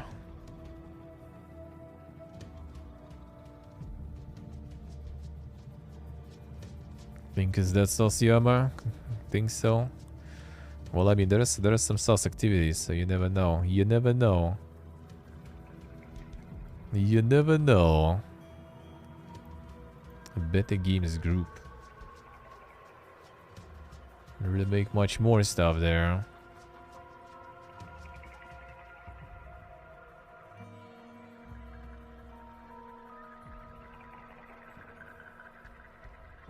Arcane Waters, open world pixel pirate adventure.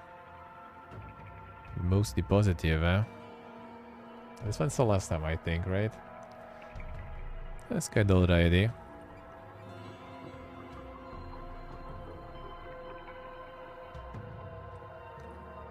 It looks somewhat alrighty. I have the farm and every. Okay, yeah, I remember we saw this one last time. That one is with online and everything, even. The Pirate Stardew. Cromba Circuit Simulator. Powerful real-time 3D electronic circuit simulator. Damn, son. Feels good, man. It's time.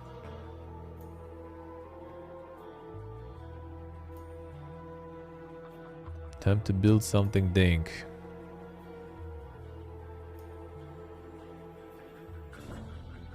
Integrated circuits and stuff too. It's kind of interesting just as a simulator even. So you can like simulate something before like, you know, actually physically building it. That sounds nice. That seems good, eh?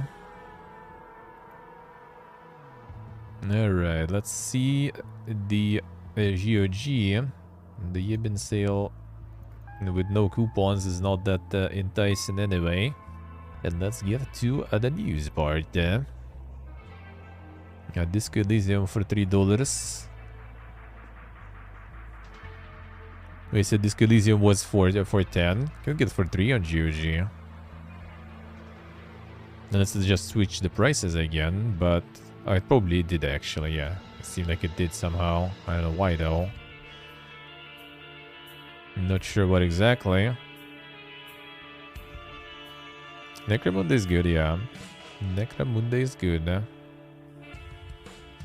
It probably still changed the local prices. Like I think they kind of sometimes seeing through my lies. Because the account is already set to not Russian, but they still see. They still see. And pretend that they see.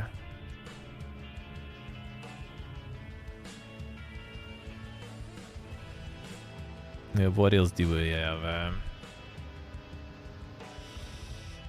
Box of the Witcher 3 Complete Edition. Let's see. I get it. I get it. Dawnkeeper is 20% off. That's nice too. That's good. Yeah, 500 they did. Hilton. Black Friday ever end. Yeah, the black. Well, I mean, Black Year would be, you know, actually not even far from truth, living here especially. That year was indeed something. The quality was discounted though, not the price. Still in the EU, I see. So that they didn't they switched the region somehow internally anyway, seems like. And Symphony of War 30% sale too. They use the same the Glorious Dumpy on the pick here as on Steam. Oh yeah, they love that shit. They love that shit. Same on Steam also. the highlight of screenshots there. Always.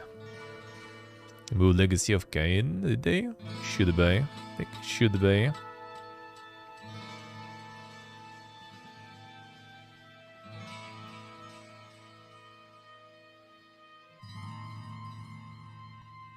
Kinky bundle. Bruh, GOG, you need to get the filters going before you pull up the fucking kinky bundles and shit there. Can't already browse your stuff nowadays.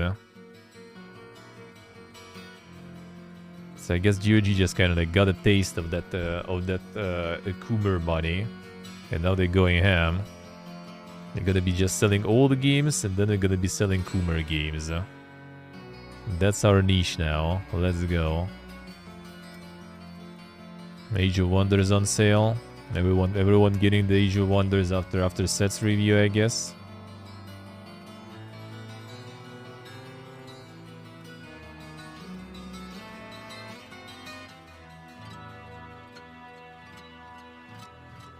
Alright, anything interesting there? Yeah, Davis.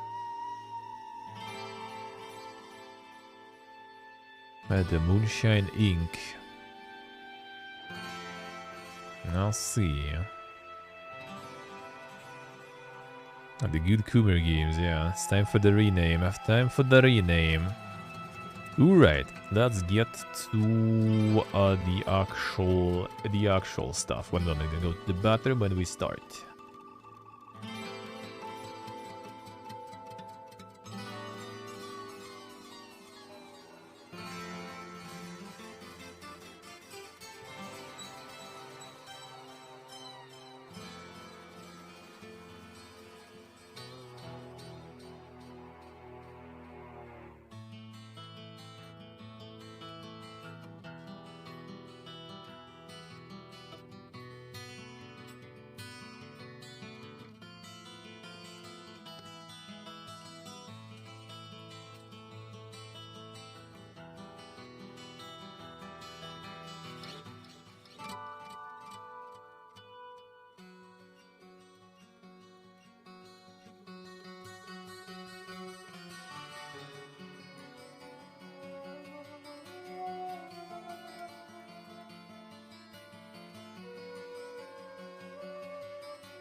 There we go.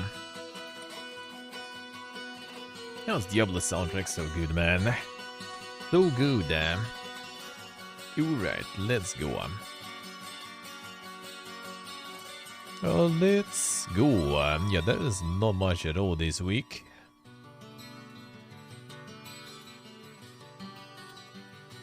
Let's see. Our favorite news. Pokemon Scarlet and Violet achieved the best launch weekend sales in Nintendo history. More than 10 million combined units over its launch weekend.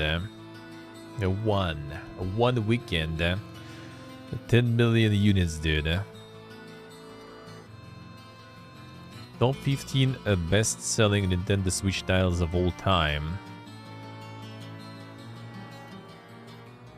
Already outpaced sales of games such as Splatoon, Kirby, Switch Sports, Super Mario 3D World, plus Bowser's Fury. Current overall best-selling Nintendo Switch title is Mario Kart 8 Deluxe, which has sold over 48 million units as of the end of September. It's in total, basically. The Doom soundtrack safe to play on stream, why not? Why not?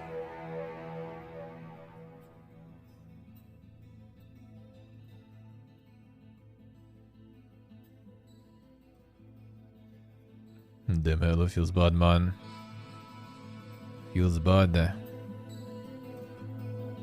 Yeah, why would you get hit by DMCA for Doom soundtrack, though? Why? Don't think so.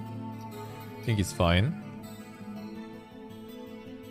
Like pretty much any soundtrack, as long as it's not licensed third-party music, like GTA soundtrack, obviously, from the radio, is probably not gonna work that well.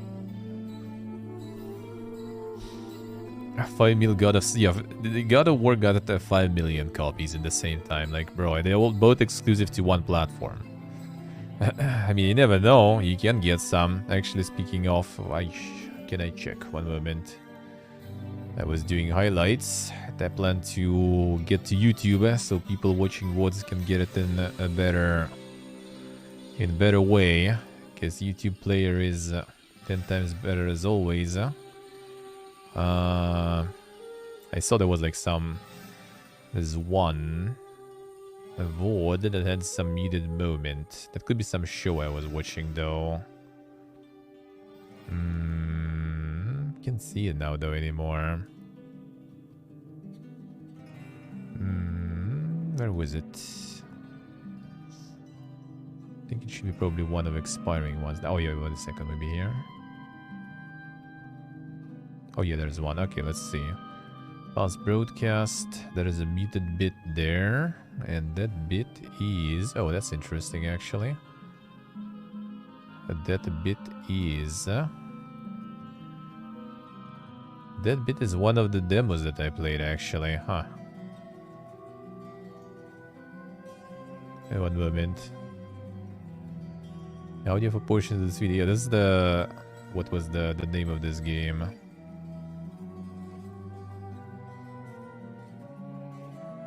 Haven Dock it was. This kind of like cozy stuff where we're like catching the boxes and everything. But that could be just that they... what's the name? Like the Twitch automatic thingy sometimes just like identifies it as something else though, so...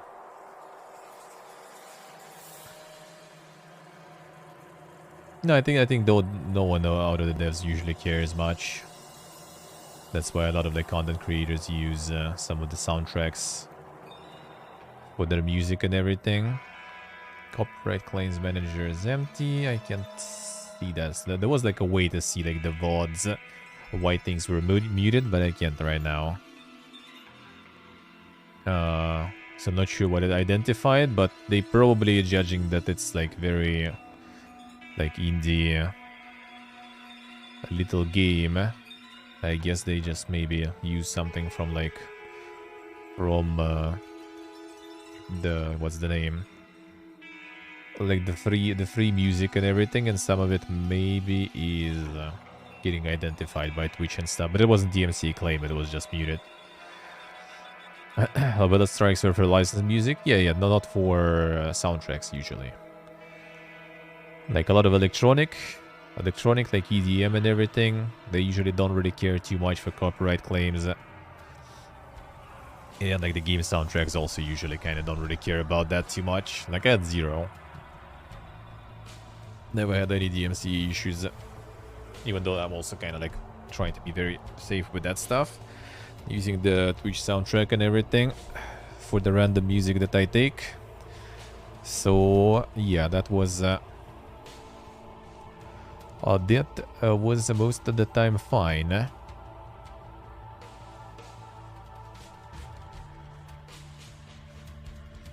No one really knew how bad the current Pokemon will be. I mean, the thing is, like with previous Pokemon, people already were like before release already molding how bad it is, and then it released, and everyone was still fucking coming how good it is. At least this time is also kind of funny to read like some of the reviews and stuff. Like not to read some reviews. There was last week we checked the... Well, actually, yeah, there it is. From the last week, the critical consensus. Yeah, the critical consensus, and you like look at this, like some good examples there maybe. Let's see.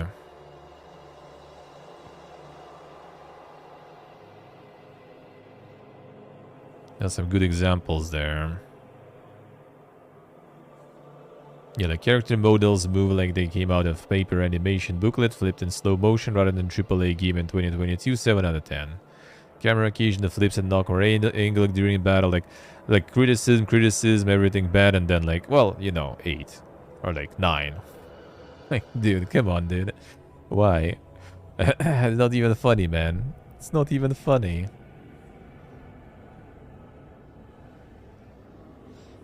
Yeah, like 7 out of 10. Parts are unenjoyable. I'm just like fast traveling through it, but you know, like 8. At least like 3 out of 5. It's kind of like already something more interesting too. And that's pretty much how it goes because, you know, Nintendo, man. Nintendo, man.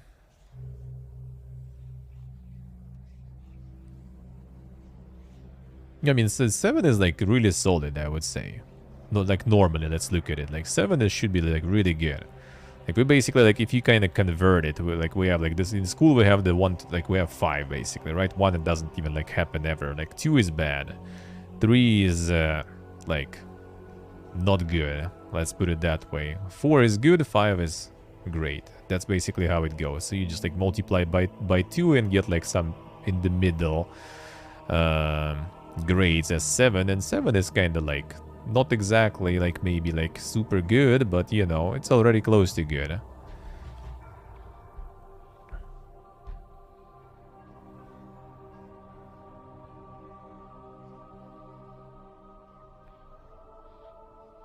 Need to be compared to 2077 launch reviews. Yeah, I guess. It's like people did discussing a lot of like tech issues and then like, well, you know, good.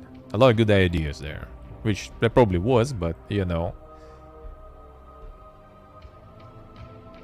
Yeah, 7, like the best 7 for me, I guess, would be like Greedfall, right? Like it was good. It was enjoyable to play. It wasn't anything super perfect. It had a little of issues, but that was good. Elix probably for me also would be like 7.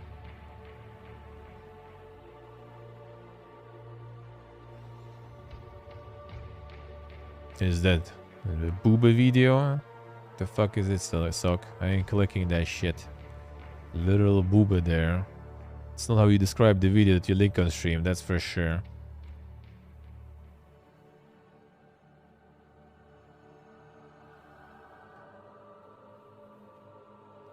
Everything sucks. 9.5 out of 10, yeah. Poison my blood and let's go. Exactly, you know it. You know it. Now, for me personally, it would be even like 8 maybe. Like Greedfall was good. Like Greedfall, I like Greedfall personally. I guess the what's the name? The what Technomancer, right? Technomancer, yeah. Technomancer would be probably 7. End of the game maybe even got down to 6 to be honest. So Greedfall I think could even like pretend for 8, I would say. So like 7 for me, that should be already like enjoyable.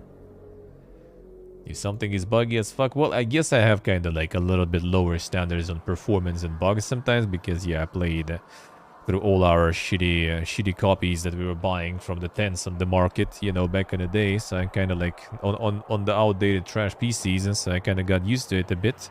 But still.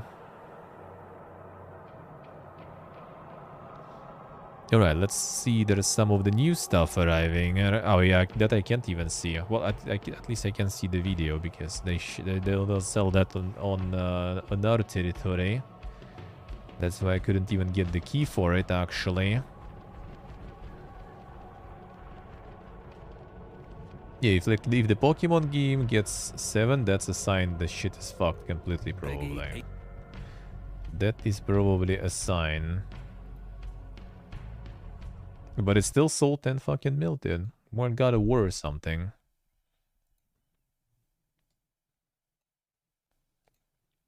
Let's see. 18. PPG. As the bloom rises, our faith is our shield. To you, the chapter calls.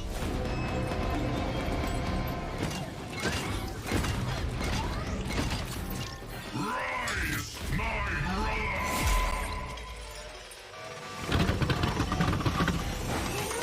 Only in death does duty end. A duty eternal.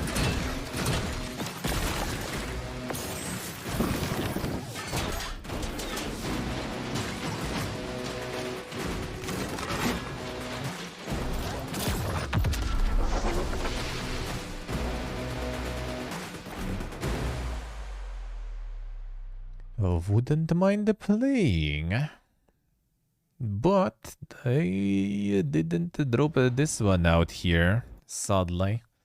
Unluckus. Unluckus.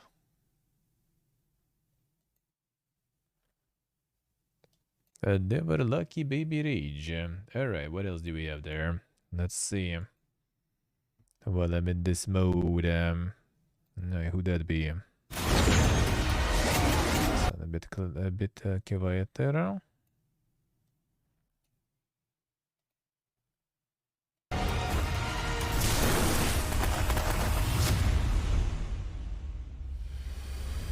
You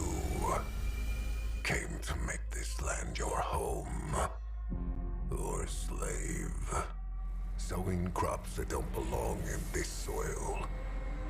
You bow to might and fall for magic. Blind and deaf to the cries of ages past.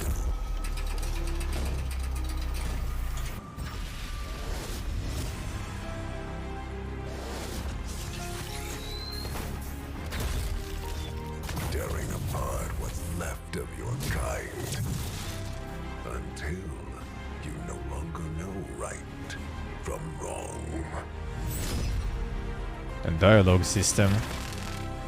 Toad is jealous.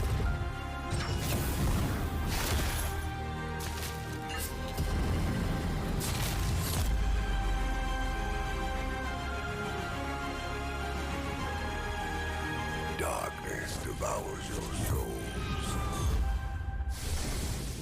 As your kingdoms burn to the ground, and you get what you came for.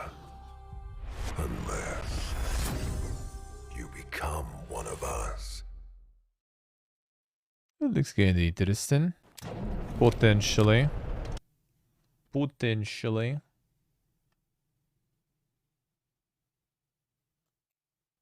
Alright, let's see. More.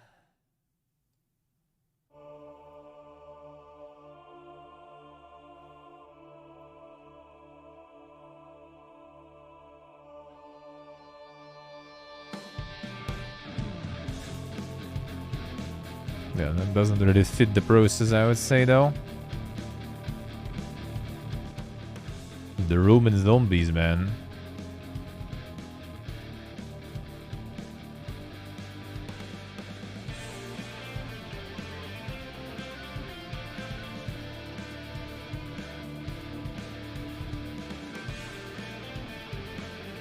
And the dungeon crawling, man. A good old,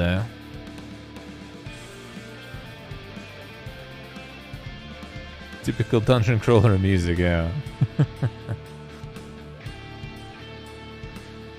That's how I crawl the dungeons, man. Exactly how I do that. Yeah, the dink like the old school dungeon crawlers are a little too dink sometimes for me. Not gonna lie to you.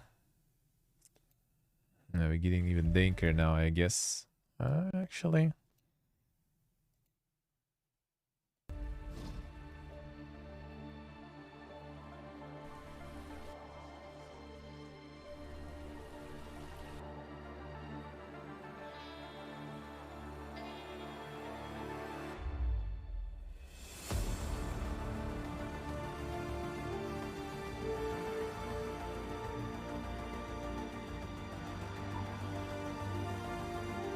Monk trap.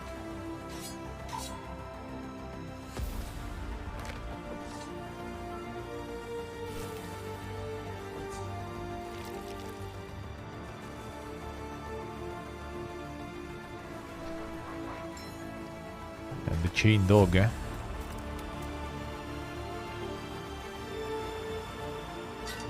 comes the loot. That's a lot of loot.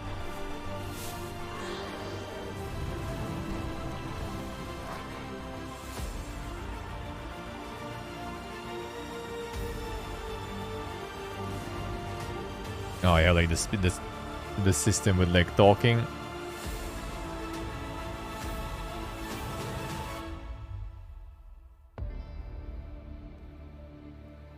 A lure. The one and only. Keys of lure.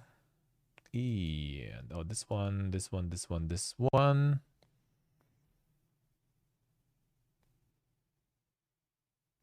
This one. Ah, new demo build for this, alright. So this will be 4, I think, too. What dankness. More old friend RPGing.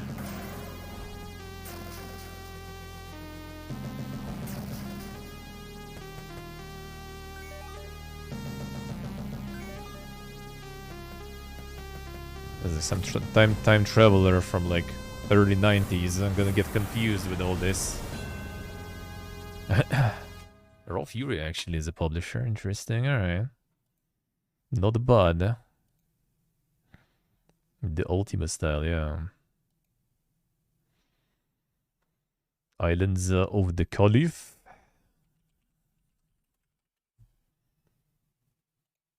This one. This type of like dungeon crawler like looks a little bit better, I feel, like compared to what we saw before, to be honest. I don't know, maybe like stylistically. Maybe because it's a little bit smoother in terms of movement, not just like boom, left, boom, right, you know, this kind of stuff. This now doesn't look bad. Day-night cycle and stuff. So it does look also like the full turn-based mode, actually. The Diablo back. Not bad. Not the sword animation, I guess, is a little... Could be a bit better, but overall... Overall looks good, eh? Alright, continue. Continue. This week is kind of like not very eventful, which I guess is not a bad thing. Sometimes, here's this. Which pulls in 1.8 billion viewership hours during October. Overwatch 2 debuts as the third most watched title on the streaming platform during the month. Top 10 categories, and them just chatting is dropping. League of Legends plus 41. I guess Worlds or something was, right? Or some other shit. Overwatch 2, GT dropping, Dota 2 growing. So some championships, I guess, in October. Was TI in October? I already forgot. October was like 5 years ago, man. Valorant, FIFA. That was released, I guess. World of Warcraft dropping in October. Damn son, everyone got tired of that shit before the new expansion. Sure, hours matter for sponsors and everything. That's how money is calculated. That's why you see, like, you know, some super dank marathons when streamers live on stream all the time. I guess you could count me that way nowadays, but I don't get shit anyway, so I'm just a free-to-play version of that, I guess. Farming the hours watched for nothing. Nice, Mark, nice. But that's why you farm it. It has reached an interesting point where we have a clear baseline for 2022 that represents a massive audience, while growth has simmered beyond it. Likely less about live streaming losing momentum and more about creators diversifying where they are creating content, especially as we see their expansion to TikTok and the collective growth of live streaming.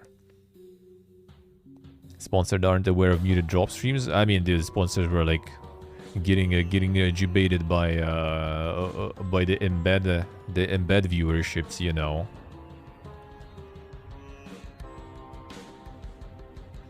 Pulling numbers at the ground and playthrough, yeah. Exactly. It's the same as the front page, basically. It's kind of like the viewbot legit galore. We're gonna get our own experience on 10th of December, actually. With the front page. I'm not sure which type of front page I will end up, though. An actual front page or like in the slider. Because if you're in the slider, no one even goes there anyway.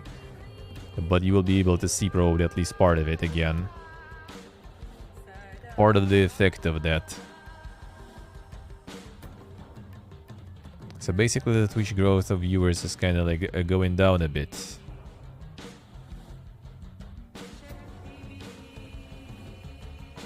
Facebook gaming recovering from the slump. Alright. YouTube gaming brought 272 million hours watched in October, continuing declines. The streaming platform has since accumulated 305 million hours back in August. Yeah, I wonder why the way YouTube is declining, though. Like, I could see... Is it like the meme with the turd, Haxer? Or is it something else?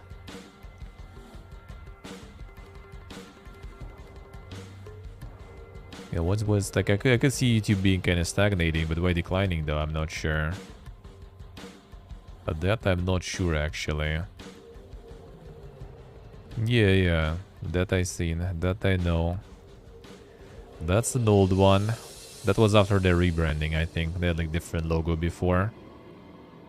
And then they rebranded, and yeah, that meme was a thing. I think it was different logo. I don't remember when was it. It was quite some time ago. But yeah, it was that meme is old. That meme is old.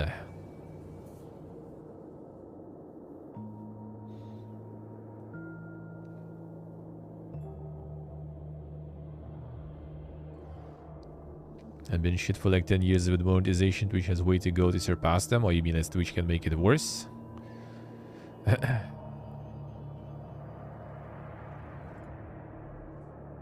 was coking bulls before.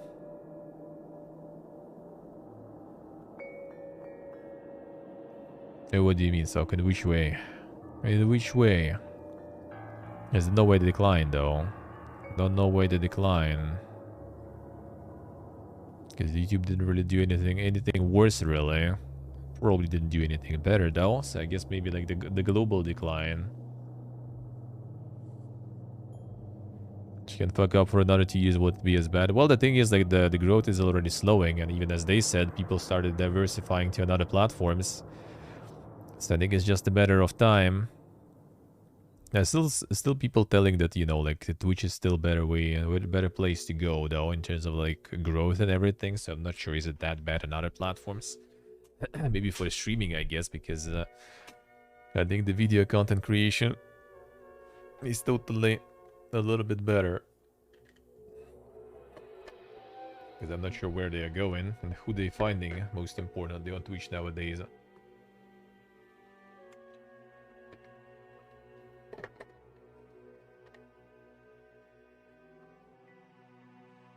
But we'll see. Maybe they will speed run. Maybe they will speed run it.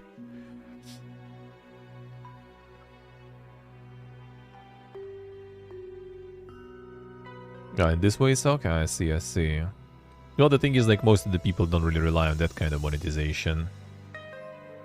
It's actually ironically, like, after like looking through like the question of like, can you monetize still your YouTube from Russia and stuff, which you actually can. It's like all those forums from back in the day when I was when making websites for monetization. There's just a bunch of people who like try to scam us Google pretty much, just making like all those channels with like some procedurally generated compilations and stuff and everything, just to farm some monies. So YouTube needed to step up their detection of things, the AI detection of that stuff, because there is a lot of that. Hello, Portable, how you doing?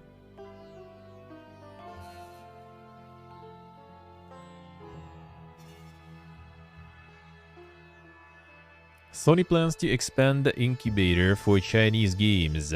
Third season of PlayStation China Hero Project program aims far exceed the previous two. TikTok eating them all up pretty much? How you mean the compilations? No. TikTok is garbage in that sense. From the same forum where people were talking not only about YouTube, but they also were like about TikTok and other platforms. Like some guy with an account that has like 300 or 400 million of like views on account accumulated. Out of all that, he basically made like 40 or 50 clicks on the odd link or something that he put because there's no monetization. It's like it's trash content. It's trash. Well, trash content might be Freudian slip, right? But it's trash viewership that doesn't monetize whatsoever. Like from the monetization perspective. It's kind of like, you know, back in the day, like making a porn site. You will get a lot of traffic on that shit, but you will make no money out of that. You'll make no money out of that, outside of some scamaz methods of monetization, basically. So you can get all those compilations there, you can get your millions of views, but you can go and wipe your ass with that, because it's completely useless. The only point is if you monetize through something else, like you basically get your person out there, not just some random compilations, but you actually get yourself out there and get yourself known And then you monetize your face, basically, through some other platformers or some other stuff. That's why we have, for example, fucking TikToker concerts here. Like, bro, in like actual, you know, like theaters and everything. They have the TikToker concerts and everything. Like, dude. Oof. Oof. Sony has made plans to expand the program set up to fuel games developed in China. According to Reuters, the program, dubbed the PlayStation China Hero Project, seeks to invest over 1 million yuan, $140,000 each into individual projects being made in the country. Sony Director of China Game Production Bao Bo said that the incubator will benefit teams of varying sizes from smaller independent studios to those with 1,000 engineers or more. Plans were unveiled during the relaunch of the project, which is now entering its third season. Bo said that the coming season will far exceed the previous two, adding that PlayStation Studios will provide additional support to enrolled projects. Sony will also publish some of the upcoming games. Lost Soul Aside and Canvalia are two titles from Season 2 of the program the firm is set to release. Lost Soul Aside sounds familiar. Canvalia, don't think so. First round of the China Hero Project was announced in 2017, and the second arrived in 2019. The program has supported 17 titles so far. 7 of them have been released, and another is slated for Q2 2023.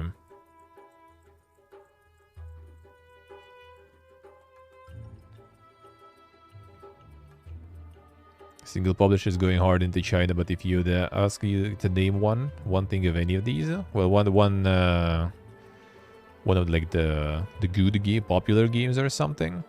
Well, I mean, there's always the Bright Memory, right? That one is like the one that made the big waves there. There was nothing like, you know, groundbreaking outside of like Genshin, I guess, so far. But part of it also, I guess, like lack of marketing and everything, like lack of good marketing and stuff. And a lot of them are kind of ending up being pretty obscure. Country of 1.5 billion is not too much. I mean, there is a lot of projects. It's just not a lot of them are getting like the proper highlight. And that's exactly what these guys are doing. They know that there is a lot of good stuff, so they want to go in and kind of fish for the good stuff. Because first Xbox said they're gonna go there. Now these guys also. Now Sony expanding their support too. Yeah, Microsoft accelerated its own search for Chinese titles. So they go ham. Yeah, the Black Myth Wukong getting a lot of traction now. There's a lot of like smaller ones that are very popular. I wish you could kind of like search that way. I'm not sure if you can. Don't think so. But yeah, there was decent amount. There was decent amount. Like I played a few even. I played a few. The names of those, like the Papercraft I remember, and the Papercraft is kind of like niche stuff though. Papercraft was very niche. Yeah, it is kind of still quite niche, I guess you could say. But it was quite an original take on the card games, so that was a good one. That was a good one. And then what else did we have there? I guess you can kind of see maybe this way try. No, these guys only Papercraft really. The developer, no, same.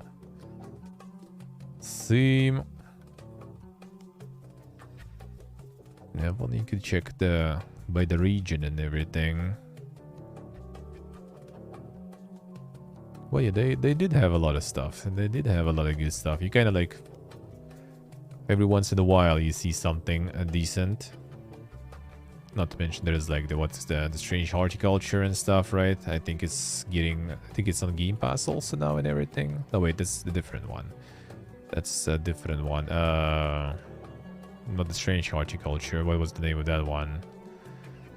Oh, was another one also. And this one is not Chinese. This puzzle game. Got the name. Mix that one up. Amazing Cultivator, yeah, the strange horticulture. Amazing Cultivator, yeah, that one.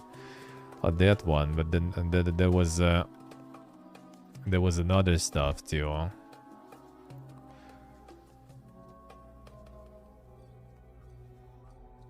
No, no, oh, no, you mean like anyone financed them? Well, I mean, we can check who Sony is. 17 titles so far. Let's try to find them. So, China Hero Project.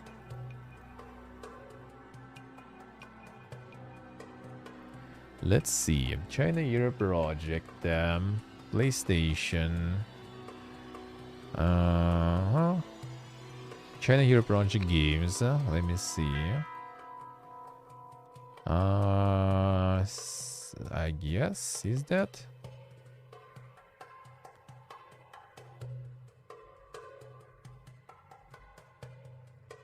Oh, it's well, I'm not sure how real that shit is though. Oh, they do, I guess. Oh, that is actually right, huh?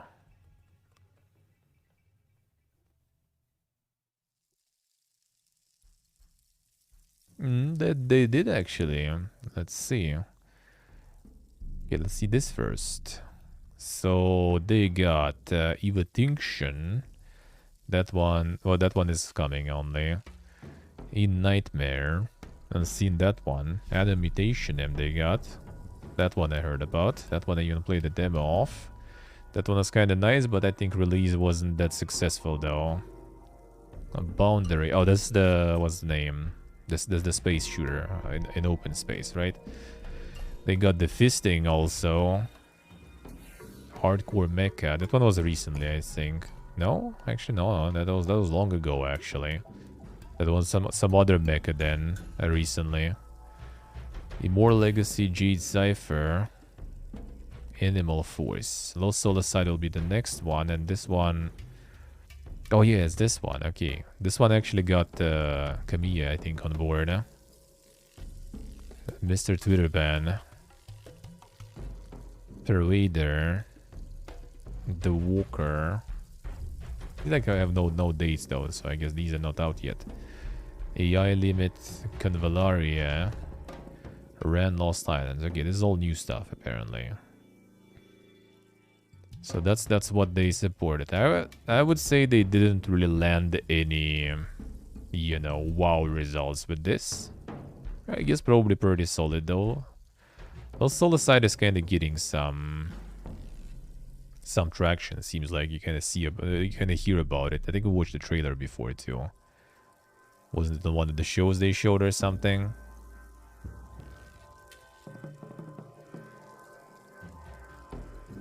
Oh, what is oh, the Gujian? Yeah, Gujian. I think was it Latvian actually playing Gujian? There was a few even.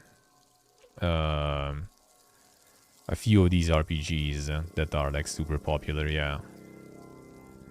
This one is not pumped by any international company, though. It seems like that's the local project. Yeah, I think Latvian played it. Was it this one or was it another one? There was another also RPG that and that is very popular. So yeah, there is a bunch. There is a bunch of stuff really. There is a bunch of stuff. There is.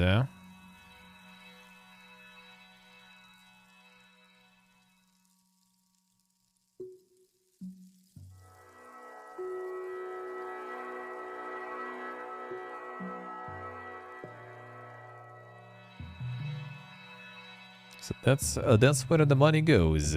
Seems like from Sony and all. And we'll see what they're gonna bring. Yeah, so far I feel like they kind of managed to avoid any big hit though. So far at least. We'll see. Yeah, we'll see. Nothing crazy successful so far they got.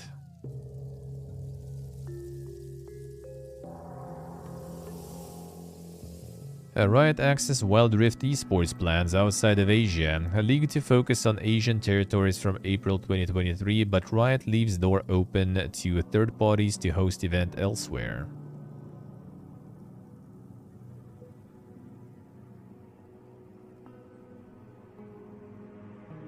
I got some the Giga scuff there. Let's see.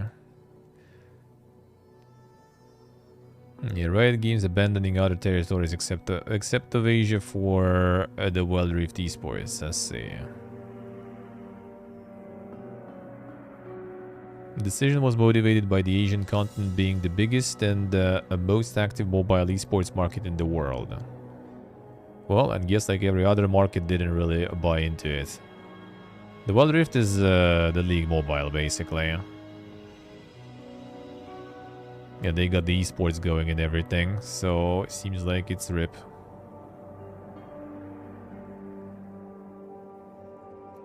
Seems like it's RIP.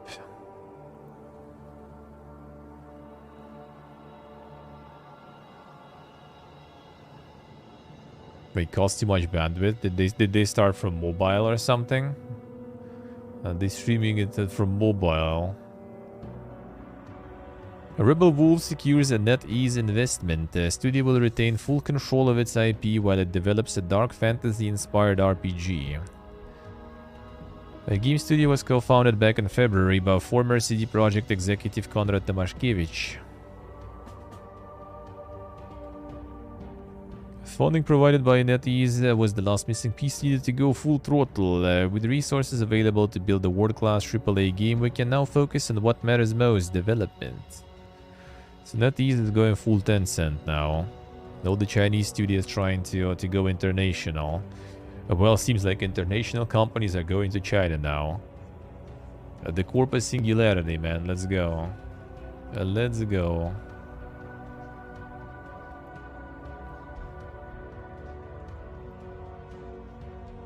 Ubisoft returns to Steam with Assassin's Creed Valhalla, and Viking Adventure will be publisher's first Steam release since Starlink Battle for Atlas. I don't even remember what that fucking was. Company created Steam page for Assassin's Creed Valhalla. 2020 entry in Ubisoft flagship series will release on December 6th. Is it the sale? We'll see what is on sale. True. True. So they came back to farm some more people to get to their store later. To install their launcher. I gotta raise the install base for the launcher, you know. Not enough people installing Uplay. Time to force everyone on Steam to use it. Even though, like, I think something that was releasing there was without Uplay or something, right?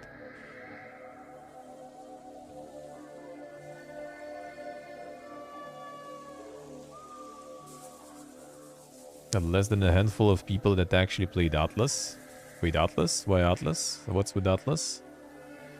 Why was Atlas brought back to life? Come on, bro. Handful of people. You don't even know. Played 17 hours of this. That was fun times, actually. Very PPG and buggy stuff. Oh, you mean that one? Oh, I see. The space stuff they had, I see. Remember this game? The game was good, man. Those were good times.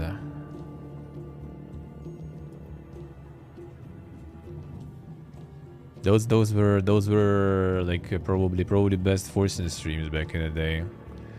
That was something.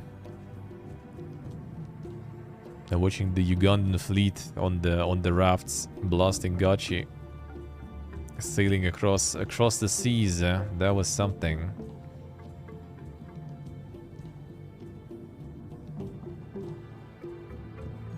Syria, I see. Those were the days, man. The 2nd December 2018, bro. Holy shit. It's 4 years already since then. Almost. What a beautiful time that was. Which lockdowns? Which fucking war and stuff? Wake up. Let's go play some Atlas. Just dropped.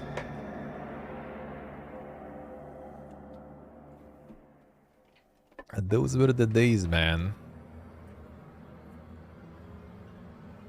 Those were the days. You're right. God of War Ragnarok has sold 5 million units since its release. Sony Santa Monica sequel is now the fastest selling first-party PlayStation launch title. And there comes that Pokemon with its 10 millions and laughs at the God of War. Production, motion capture, real actors, good graphics, kiek. Pokemon goes brrr. Easy.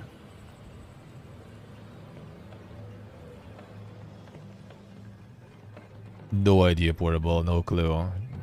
Technically it should be one go probably, yeah, I guess. I think it's as soon as they have some option, you kind of like unpause it, put some payment method, and I guess it all should be sent, probably. Big Glorious, hello. The Ragnarok dead game, man, literally. Literally. Absolutely dead. BBC to release Splinter Cell audio adaptation for Radio 4. Tom Clancy's Splinter Cell Firewall begins December 2nd. Who was complaining there's no Splinter Cell games? Here you go, bro. You can listen to it, kinda, on the radio. Adaptation titled Tom Clancy's Splinter Cell Firewall is an 8-part series starring the game's protagonist, 4th Echelon Agent Sam Fisher. Revolves around a mission to recruit and train a new generation of operatives for the National Security Agency, a cover action division. Nice spoilers there, spoilers. The Radio 4, probably something you can listen in Britain or something only, I would guess, People hating on Ragnarok? No, we're just memeing on it because Ragnarok sold 5 million copies and Pokemon sold 10 million copies. So, clearly inferior game there. Clearly.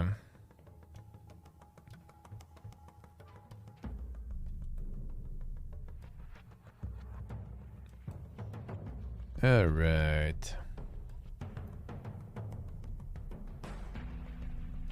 Twitch updates measures to clamp down on child grooming, mandatory phone verification, updated moderation, and Spirit AI acquisition expected to assist efforts against predators.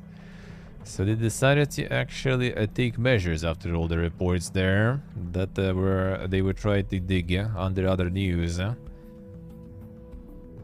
Company originally detailed some of these efforts in a blog post back in September. Yesterday it updated that post with more information on what it is doing, emphasizing that predators are not welcome and will not be tolerated on Twitch. Took them some time to do that, I guess.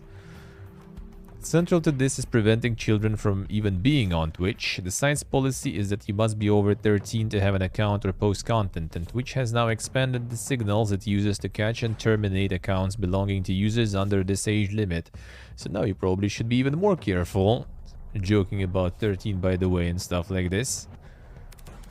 Company says it has also improved how it detects and blocks new accounts from users under 13 that have previously been suspended. Twitch has introduced mandatory phone verification before potentially vulnerable accounts are about to broadcast, and it continues to refine the moderation technology used by its staff to review user reports in this area. Other measures include updating the site's default privacy setting for its direct messaging system, whispers, and blocking the use of certain search terms and phrases. Twitch has also been working with expert organizations on understanding grooming behavior on the site and in the wider industry, and it has completed acquisition of Spirit AI, which has built a language processing system that will help better detect harms of all kinds in written text. Prepare, guys, prepare. You'll get it in chat soon. Twitch did not offer further detail in order to avoid giving bad actors information they could use to evade our efforts. There's no single fix to prevent predation, and the work requires constant iteration across many parts of Twitch, including the human, technological, and industry levers available. Well, I mean, you kind of already preventing it in a way. Like, you can't groom kids if there's no kids on the platform, so you know that's kind of the solution, I guess. Going harder on banning. Well, they are not allowed on the platform in the first place, so yeah. That's pretty much it. That's pretty much it. The problem was with the fact that the kids can like easily they just like make an account with a couple of clicks and go live from their mobile phone and everything, and there's just a bunch of people who instantly hops in.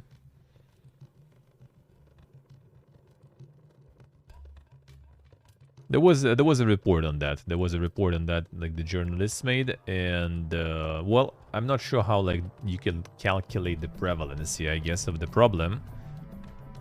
But seems like there was a lot of kids going live and everything, and seems like there was a lot of weirdos because you know, like after being a moderator for a while, I can tell you that if anything, that the supply of weirdos is pretty huge on the platform. Trust me. So. It probably was quite the problem.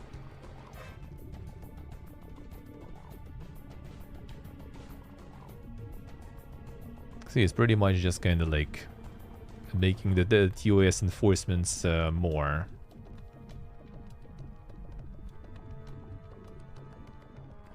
The groomers just moving to Discord. I mean, they already are there.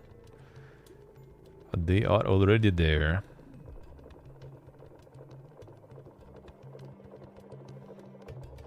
Will end up mostly annoying normal users of the website. Well, we'll see how all this AI stuff will go.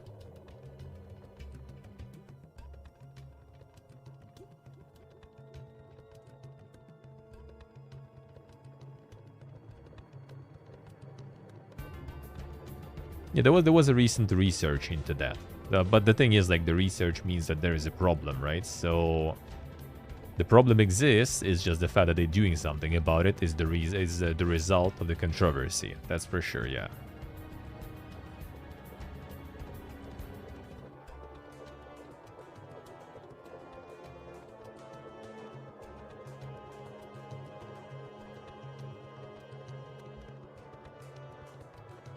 Yes, like you can say it maybe not as huge because obviously like a lot of like all the kids streaming and stuff getting banned like pretty fast. Like they stop them from streaming and everything. But until then, what happens and stuff, and they don't want to become a platform for that. I think that's partially also why they were removing some of the tools for like sorting channels, I think, or something, because there were ways basically to find like the smaller streams and everything easier and everything. So it's like literally pretty much just hunting the small streams and trying to find something you can go weird in chat and everything. That's pretty much it.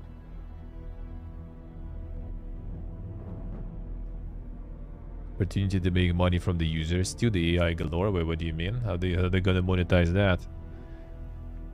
I mean, like the gathering data for AI. Well, I mean, they got their own AI now. Pretty sure Amazon already farmed all the data needed many times over.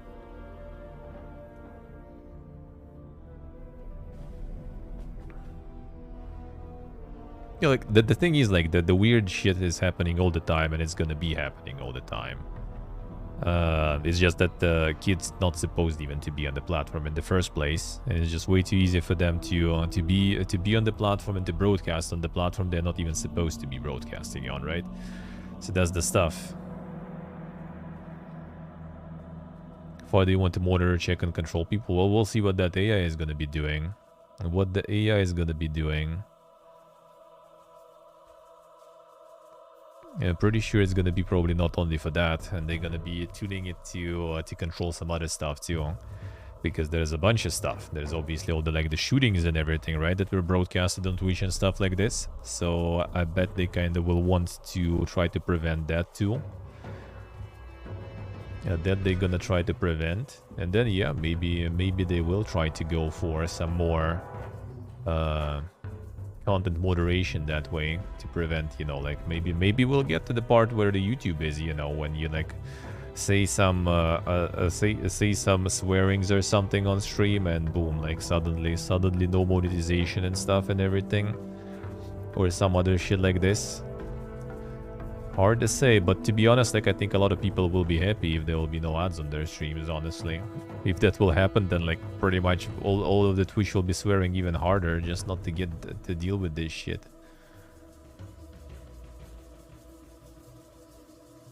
4 Square Enix Montreal games shutting down in January. Affected titles include Deus Ex Go. This year's Hitman Sniper The Shadows will also become unavailable for current players. So whatever was acquired by THQ, they shut it down, and now the games are also dying. Deus Ex Go, Space Invaders Hidden Heroes, Arena Battle Champions, and Hitman Sniper The Shadows. So yeah, these are done. These are done. Fuck is that sock? What the fuck is that?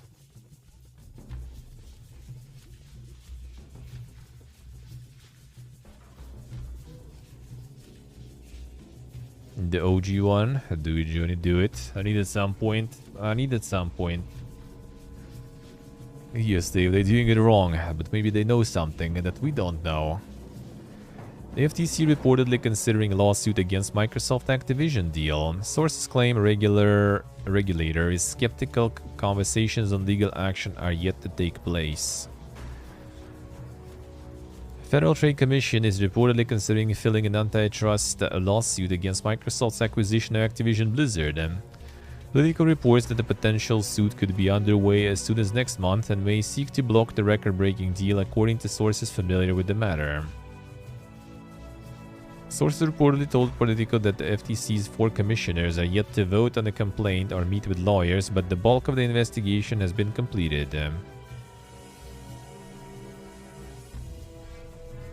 A staff tasked with reviewing Microsoft's case for the deal to go ahead are described as skeptical. However, the lawsuit is not guaranteed at this point, and the FTC has not made an official announcement yet. And Activision Blizzard already said they're gonna defend the deal too. So Bobby really wants to be sold, Bobby really wants to be sold, Alright, and we have, oh yeah, this one. The update on the Fiesta to wrap it up, Disco Elysium lawsuit accuses Zaum CEO of illegally taking majority share in studio. New filing accuses Silver Campus of spending 4.8 million euro in company funds to obtain a majority share. Did they describe the deal? There was some Giga Corpus stuff, man. A new information regarding a legal battle between partners at Disco Elysium Studio Zaum has surfaced, this time surrounding ownership of the IP and misuse of company funds. The dispute is between two parties. One side consists of Disco Elysium creatives Robert Kurvitz and Alexander Rostov, who were allegedly forced out of Zaum late last year, and Kaur Kinder, executive producer on the game, who left in August. The other half is current Zaum CEO Ilmar Campus and former executive producer Tonis Havel, also an ex-banker convicted of investment fraud in 2015. That sounds like a good resume there. Campus is the largest shareholder in Studio Zaum, and Kurvitz, Rostov, and Kender remain partners despite their departures. According to Estonian Express by PC Gamer, the latest dispute follows the rights Disco Elysium 2. 4 concept sketches, said to be the first look at the sequel, were allegedly purchased by shell company Tutreke, which is controlled by Compass. The sketches were said to be sold to the company for €1 and then resold to Zaum for 4.8 million euro. Damn, son. you still drawing your art for games, bro, and emotes? Here you go. 4 concepts art made for €1, sold for 4.8 million euro. That's fucking art, man. That's fucking artist work. Fury artists also should probably respec, you know. That might be better money than they made. Debatable though. Last month, Kurvitz and Rostov made claims in a Medium post that the majority stake in the studio was obtained illegally, and referenced Tutreke as a vehicle for Campus and Havel. The pair also claimed that Campus made the 4.8 million purchase with money that should have been reserved for the studio and its shareholders to fund the sequel. It's this money that allegedly enabled Campus to acquire shares from investor Marg Lineme in 2021, making Campus the new majority stakeholder. The Express reports that Liname was expected to split his shares among the partners, but made the aforementioned deal instead. Following this, Rostov and Kurvitz claim they were demoted initially before discovering via Estonian company registration that control of Zaum had transferred to Campus. It is said that the intent from there was to sell the company, with Microsoft, Tencent and Amazon reportedly showing interest in the studio. In their own Medium post, the pair claimed that after this transaction took place and speculations began internally, they were quickly excluded from daily operations and their employment was terminated. The same thing allegedly happened to Kendra, who was allegedly put on leave and then fired in August. However, Kurvitz remains a minority shareholder and, as the creator of Disco Elysium, has the right to block any potential acquisition. The latest legal battle was lodged by Kender, who claimed in an Estonian lawsuit that Montlet Campus cheated him out of almost €1 million. At Kender's request, the court seized Campus's stake in Zaum to prevent the sale or transfer of holdings during the proceedings. Havel is also accused in the lawsuit of following Campus actions. The filing pointed out that the holder of the IP rights to Disco Elysium is a subsidiary called Yes Sir Noir Ltd, which is owned by Zaum UK. Director of this company is Anna Raymond, who is also reportedly a partner of Havel's. Bruh, the corporate galore there. Subsidiary owning, which is owned by like already British company. And they all in Estonia. Kender claims that Havel's involvement is being kept secret because he's 11.2 million in debt as a result of his 2015 conviction. Speaking to the Express, Campus denied the existence of a lawsuit against him, and Havel called the allegations completely absurd. Both were shown legal documents by the outlet and did not respond. Oof. Oof. Yeah, this is kind of the recap of the previous stuff. So this time they didn't even like defend themselves that they just like fired them because they're toxic and stuff. We just, you know, nothing happened. selling for €1 and then buying it back for 4.8. That's some corporate shit, man. That's some corporate shit right there. I want to see Game Awards trailer wise. Nothing in particular, actually. Like, I want to be surprised. I want to see something new. That would be kind of nice. Something that I don't expect whatsoever. That would be cool. I would be down. Yeah, something that will be a pleasant surprise. We'll see. We'll see. Not that much left already. Not that much left already. Only remakes are allowed, yeah. Yeah, remakes... Nah, don't really like, wouldn't even like want. I guess maybe like if like the original Fallouts will ever like make it into like the remakes, the proper remakes, right? From like that if there will be remasters, I don't care. I don't mind the original Fallouts anyway to play them. They don't bother me how they look and everything. They look good for me. But like the remake into like also first third person, that I could see out of curiosity, I guess. Kajimbo might just show what we already kind of seen because everything was leaked already. Like his cloud game or whatever already got leaked fully, like fully pretty much, right? Like the gameplay and everything, name, all that stuff already known. It's already out there, so and that is not even that interesting. Maybe something new, because I think he has like multiple projects going, right? So we'll see. Maybe something from maybe that would be interesting, I guess, to see what they're gonna do next with Elden Ring, like some DLC, I guess, or something, probably, if they already have something to show, of course. And yeah, not sure actually. I'm open to surprises, man. Open to something interesting. And that will be nice to see. The new IPs and everything. I mean, old IPs too, kinda, but like, not sure what exactly. Like, what would be kinda interesting, even. Yeah, there's like too much stuff. Can't even like remember something like in particular. Like, I don't know, like a new encased, for example, would be kind of nice to see, because I don't know like what these guys are actually even doing. But I bet they also kind of got wait, they like encased is not even sold here? It's made by a fucking Russian studio, dude.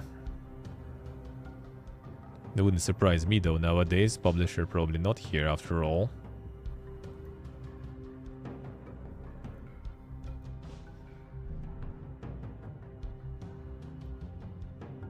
Yep. Fucking kick, dude. Fucking kick. So yeah, they're probably kind of busy also moving the studio from here, I guess. Probably. Case mixed on Steam? Wait, what? Oh, so. Das weird. Das weird. Case was good. Well, like closer to the end, like the last third, maybe half, I guess you can stretch if the game was a little, felt a bit half-arsed, half-baked there. Because, well, it was 79 hours though. So like out of that, probably like 50 was very solid, like very good. And then the last bit was just kind of rushed. Like you get like introduced to all the factions, you go to like the faction bases and everything, and they are pretty much pointless. Like all those like new cities and everything that you get, they all like, okay, you just get like one main quest per big like settlement city, whatever. Some of them have like a little bit of side things going on, but not too much, and pretty much done. And you're done with the game, like, okay. I mean, if they would make it a full detail and stuff, that probably will be like kind of like Pathfinder level or something. Because like 50 hours was pretty much kind of like intro-ish part, sorta. But yeah, they're probably just like in the process of moving the fuck out, I guess. Like, publishers probably getting them out, since yeah, it's not available here. Who's the publisher actually? Let me see.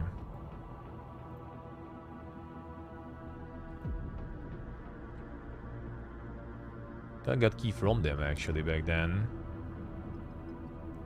Oh, the Prime Matter, okay. So Prime Matter removed it themselves from here too, it seems like. Actually kinda sucks balls that, like, you know, like when it's like AAA and shit, I don't give a fuck. Like EA is leaving, bro. Thank God. I don't really care too much about it. Even that still, they have like the Jedi Survivor coming, right? Like that shit I would play. That shit I would play. But now when there's like already like, you know, kind of like more of the indie publishers and stuff also piecing out, that's just annoying, dude. Not like it's gonna stop anyone, because the VPN and everything is a thing. Not to mention many people already like making like the Kazakhstan accounts and everything, because you can buy everything and you can put money on account easily, no problems from here, and the prices are cheaper than here in some cases already. So people just gonna do that.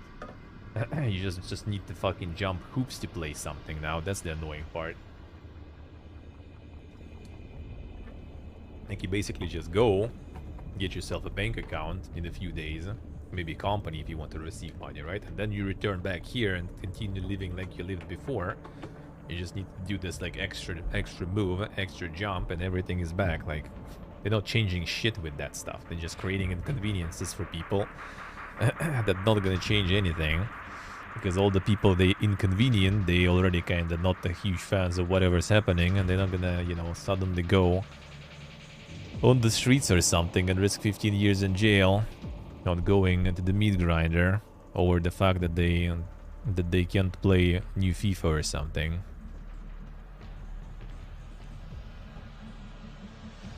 Not jumping through hoops to give companies money. Well, and there is a huge chunk of people who just pirate shit, obviously. Like, we kind of got almost rid of it. Not fully, of course, right? Like, still some people do. But it was kind of solid state. Like, Gaben managed to drag, like, gaming here to the next level, pretty much. Over the past, like, decade or something. Like, even like, looking at, like, my friends and everything. And looking at me, even like before Gibbon, we just had like those tents on the street where you buy like a fucking pirated game anyway, but you just buy it there because there's like no other way almost. Yeah, Gibbon arrived. Gibbon saved the gaming here. Gibbon brought us regional prices that were manageable and everything. Still kind of maintaining them somehow, but not exactly. Well, I mean, Gibbon kind of tries at least. It's just the publishers and developers are not really following his advice sometimes. And now they're just running down whatever he made into the ashes again because everyone's just coming back to pirate shit. Because it was like the pirate galore back in the day, and then boom. Good prices. Convenience store and everything. People just like switch like... I remember back in the day with all the people with torrents and everything, and nowadays you kind of like, oh shit, this stuff is on sale, yeah, I bought it. That's the conversations now. Yeah, Gibbon invent gaming, yeah. Gibbon was good there. HRCLO. And now they just running down all his achievements pretty much. Pipiega, man. Pipiega. Also might do that probably. Just make... I need to check. I kind of wanted to check. I need to ask. Maybe if Lov will be around, I need to ask. Because I think Armenia should have like the same prices as Kazakhstan anyway. And I kind of might go there for the company and stuff at some point anyway, so might as well.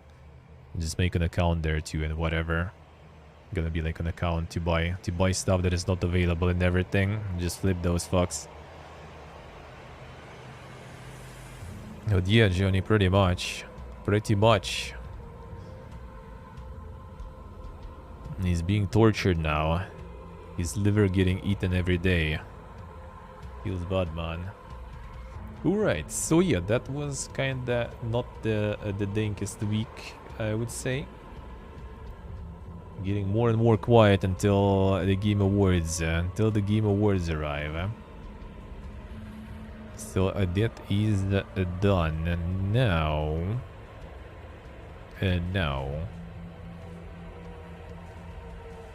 And now we're gonna go in and get some of that evening fiesta going with a little bit of a new world there. Nothing until Game Awards. Pretty much. Well, I mean, we're gonna still have the next week also for that. We're gonna have some of that at least. Gonna have some of that. Wasn't Steam Awards nominations. Game of the Year award there. VR Game of the Year. Yeah, I haven't played Game of the Year this year. Skip. Nominate. Who can we nominate this year, actually? It shows what I played, actually. What was good out of this year? Can you show me more, though? That totally was way more. I mean, if we go with what I played, though. What did I play this year?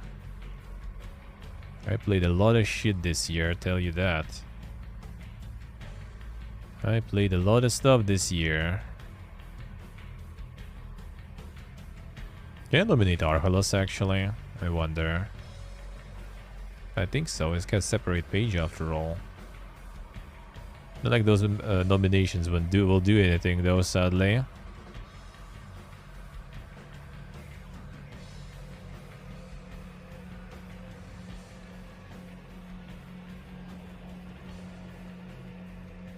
It doesn't show Arhalos.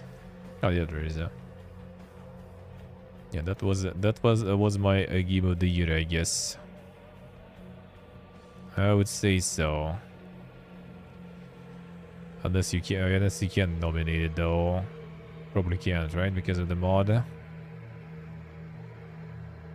doesn't seem like it. Come on.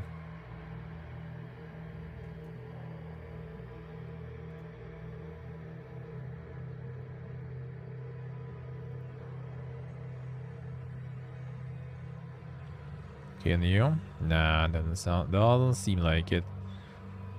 Well, actually, there's a bit better selection here.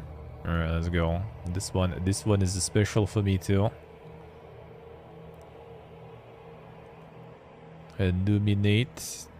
That's gonna be for me this one for sure. This one this year is pumping. Been out, well, I wouldn't say like really for a while, but I mean, since the last year, so I'll take it. Better with friends. Who? I didn't doubt the skip here.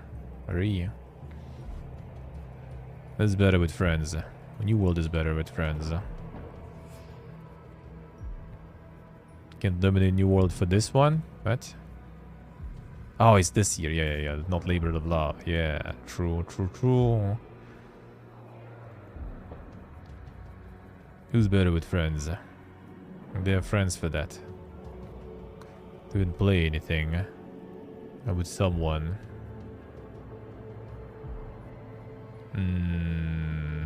Not really. Sons of Conquest again, yeah. I guess. It's not gonna get any of that sadly though. Everything is better with friends because yeah, you always have stream watching, you know, so that's kinda that kinda works. I guess Sons of Conquest for this too, why not? They work on multiplayer a lot actually, so game already nominated only once? Come on, dude. Come on, dude. Can you nominate Duelist? A Duelist we actually played at least. Oh, with Steve. What else did we have there? Who's better with friends? This year? I have no idea. A lot of boomer shit there.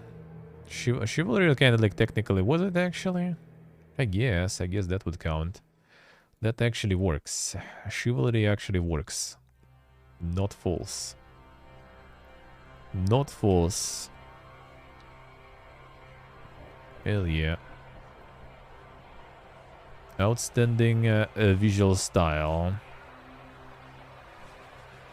I played Scorn on Game Pass, but I still gonna do that. Most innovative gameplay.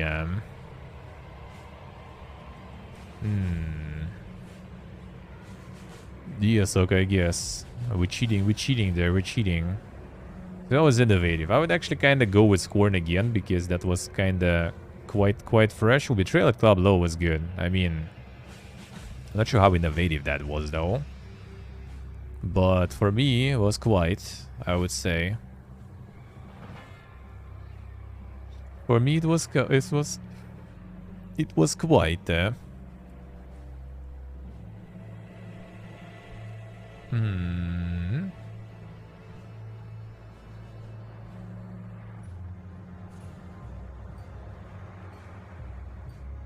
That was a particular innovative gameplay, right? Oh yeah, you can nominate the same twice also. Yeah, I think I kind of go with that. That one was out of stuff I played that felt the most refreshing, I would say. 2 Fridays ago. Wait, which one was that? The gray block? I'm not sure about innovative gameplay on that one though. Not sure. This one was good though. This one felt quite fresh.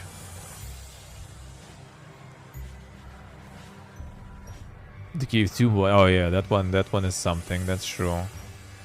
At best game you suck at. That would be out of what I played. That probably would be Total War, I guess.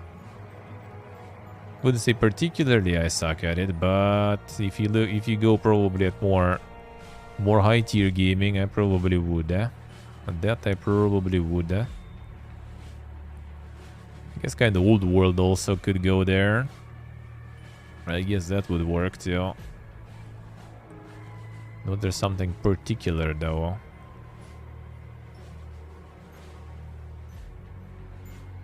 From this year.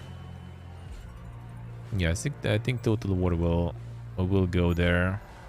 Probably. Yeah.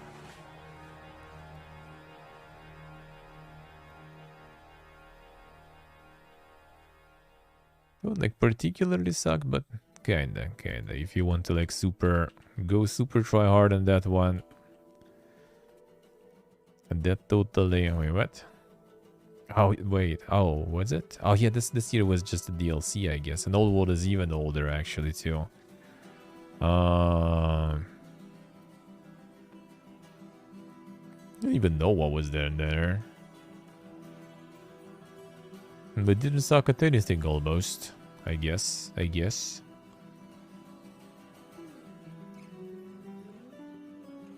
Almost nothing, eh?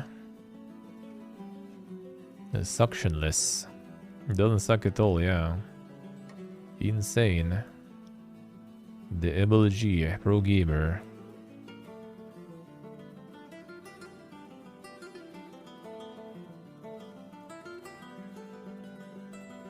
Yeah, labor of love this year for New World for sure. That shit got me back real good for a while already, so that sure counts.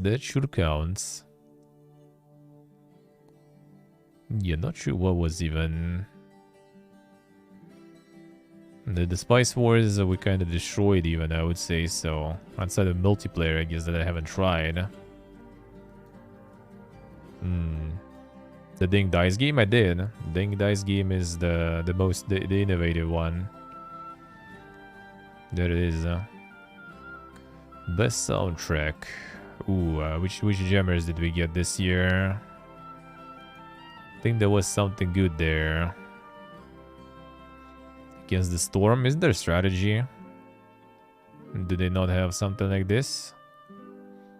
To sit back and relax. That's the one. That's the one for sure. The Grey Blog, yeah. Best game on the go. Kick. Outstanding story rich game. Did we even play something very story rich there?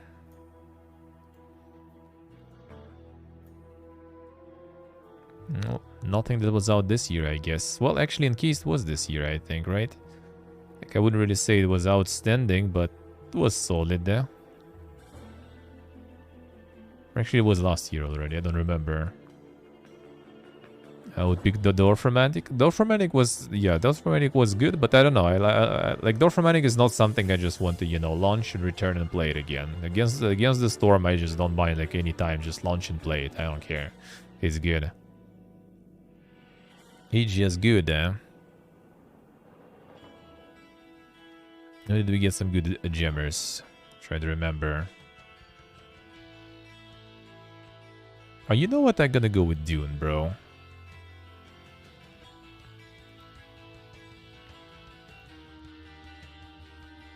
I love the themes there. So, no suction for us. No suction. Done. Let's see. I mean, it is quite the story game, though.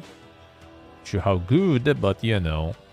It is what it is. The Elden Ring I haven't played this year, so I can't really nominate something that got like 2 times more expensive all of a sudden. Thank you, Miyazaki. Now I don't even want to buy it because of that, because I know how much it was before. Oh, I didn't play it. Oh, I see. Alright, well, maybe you wished it at least or something, you know. Alright, let's get back to the grind.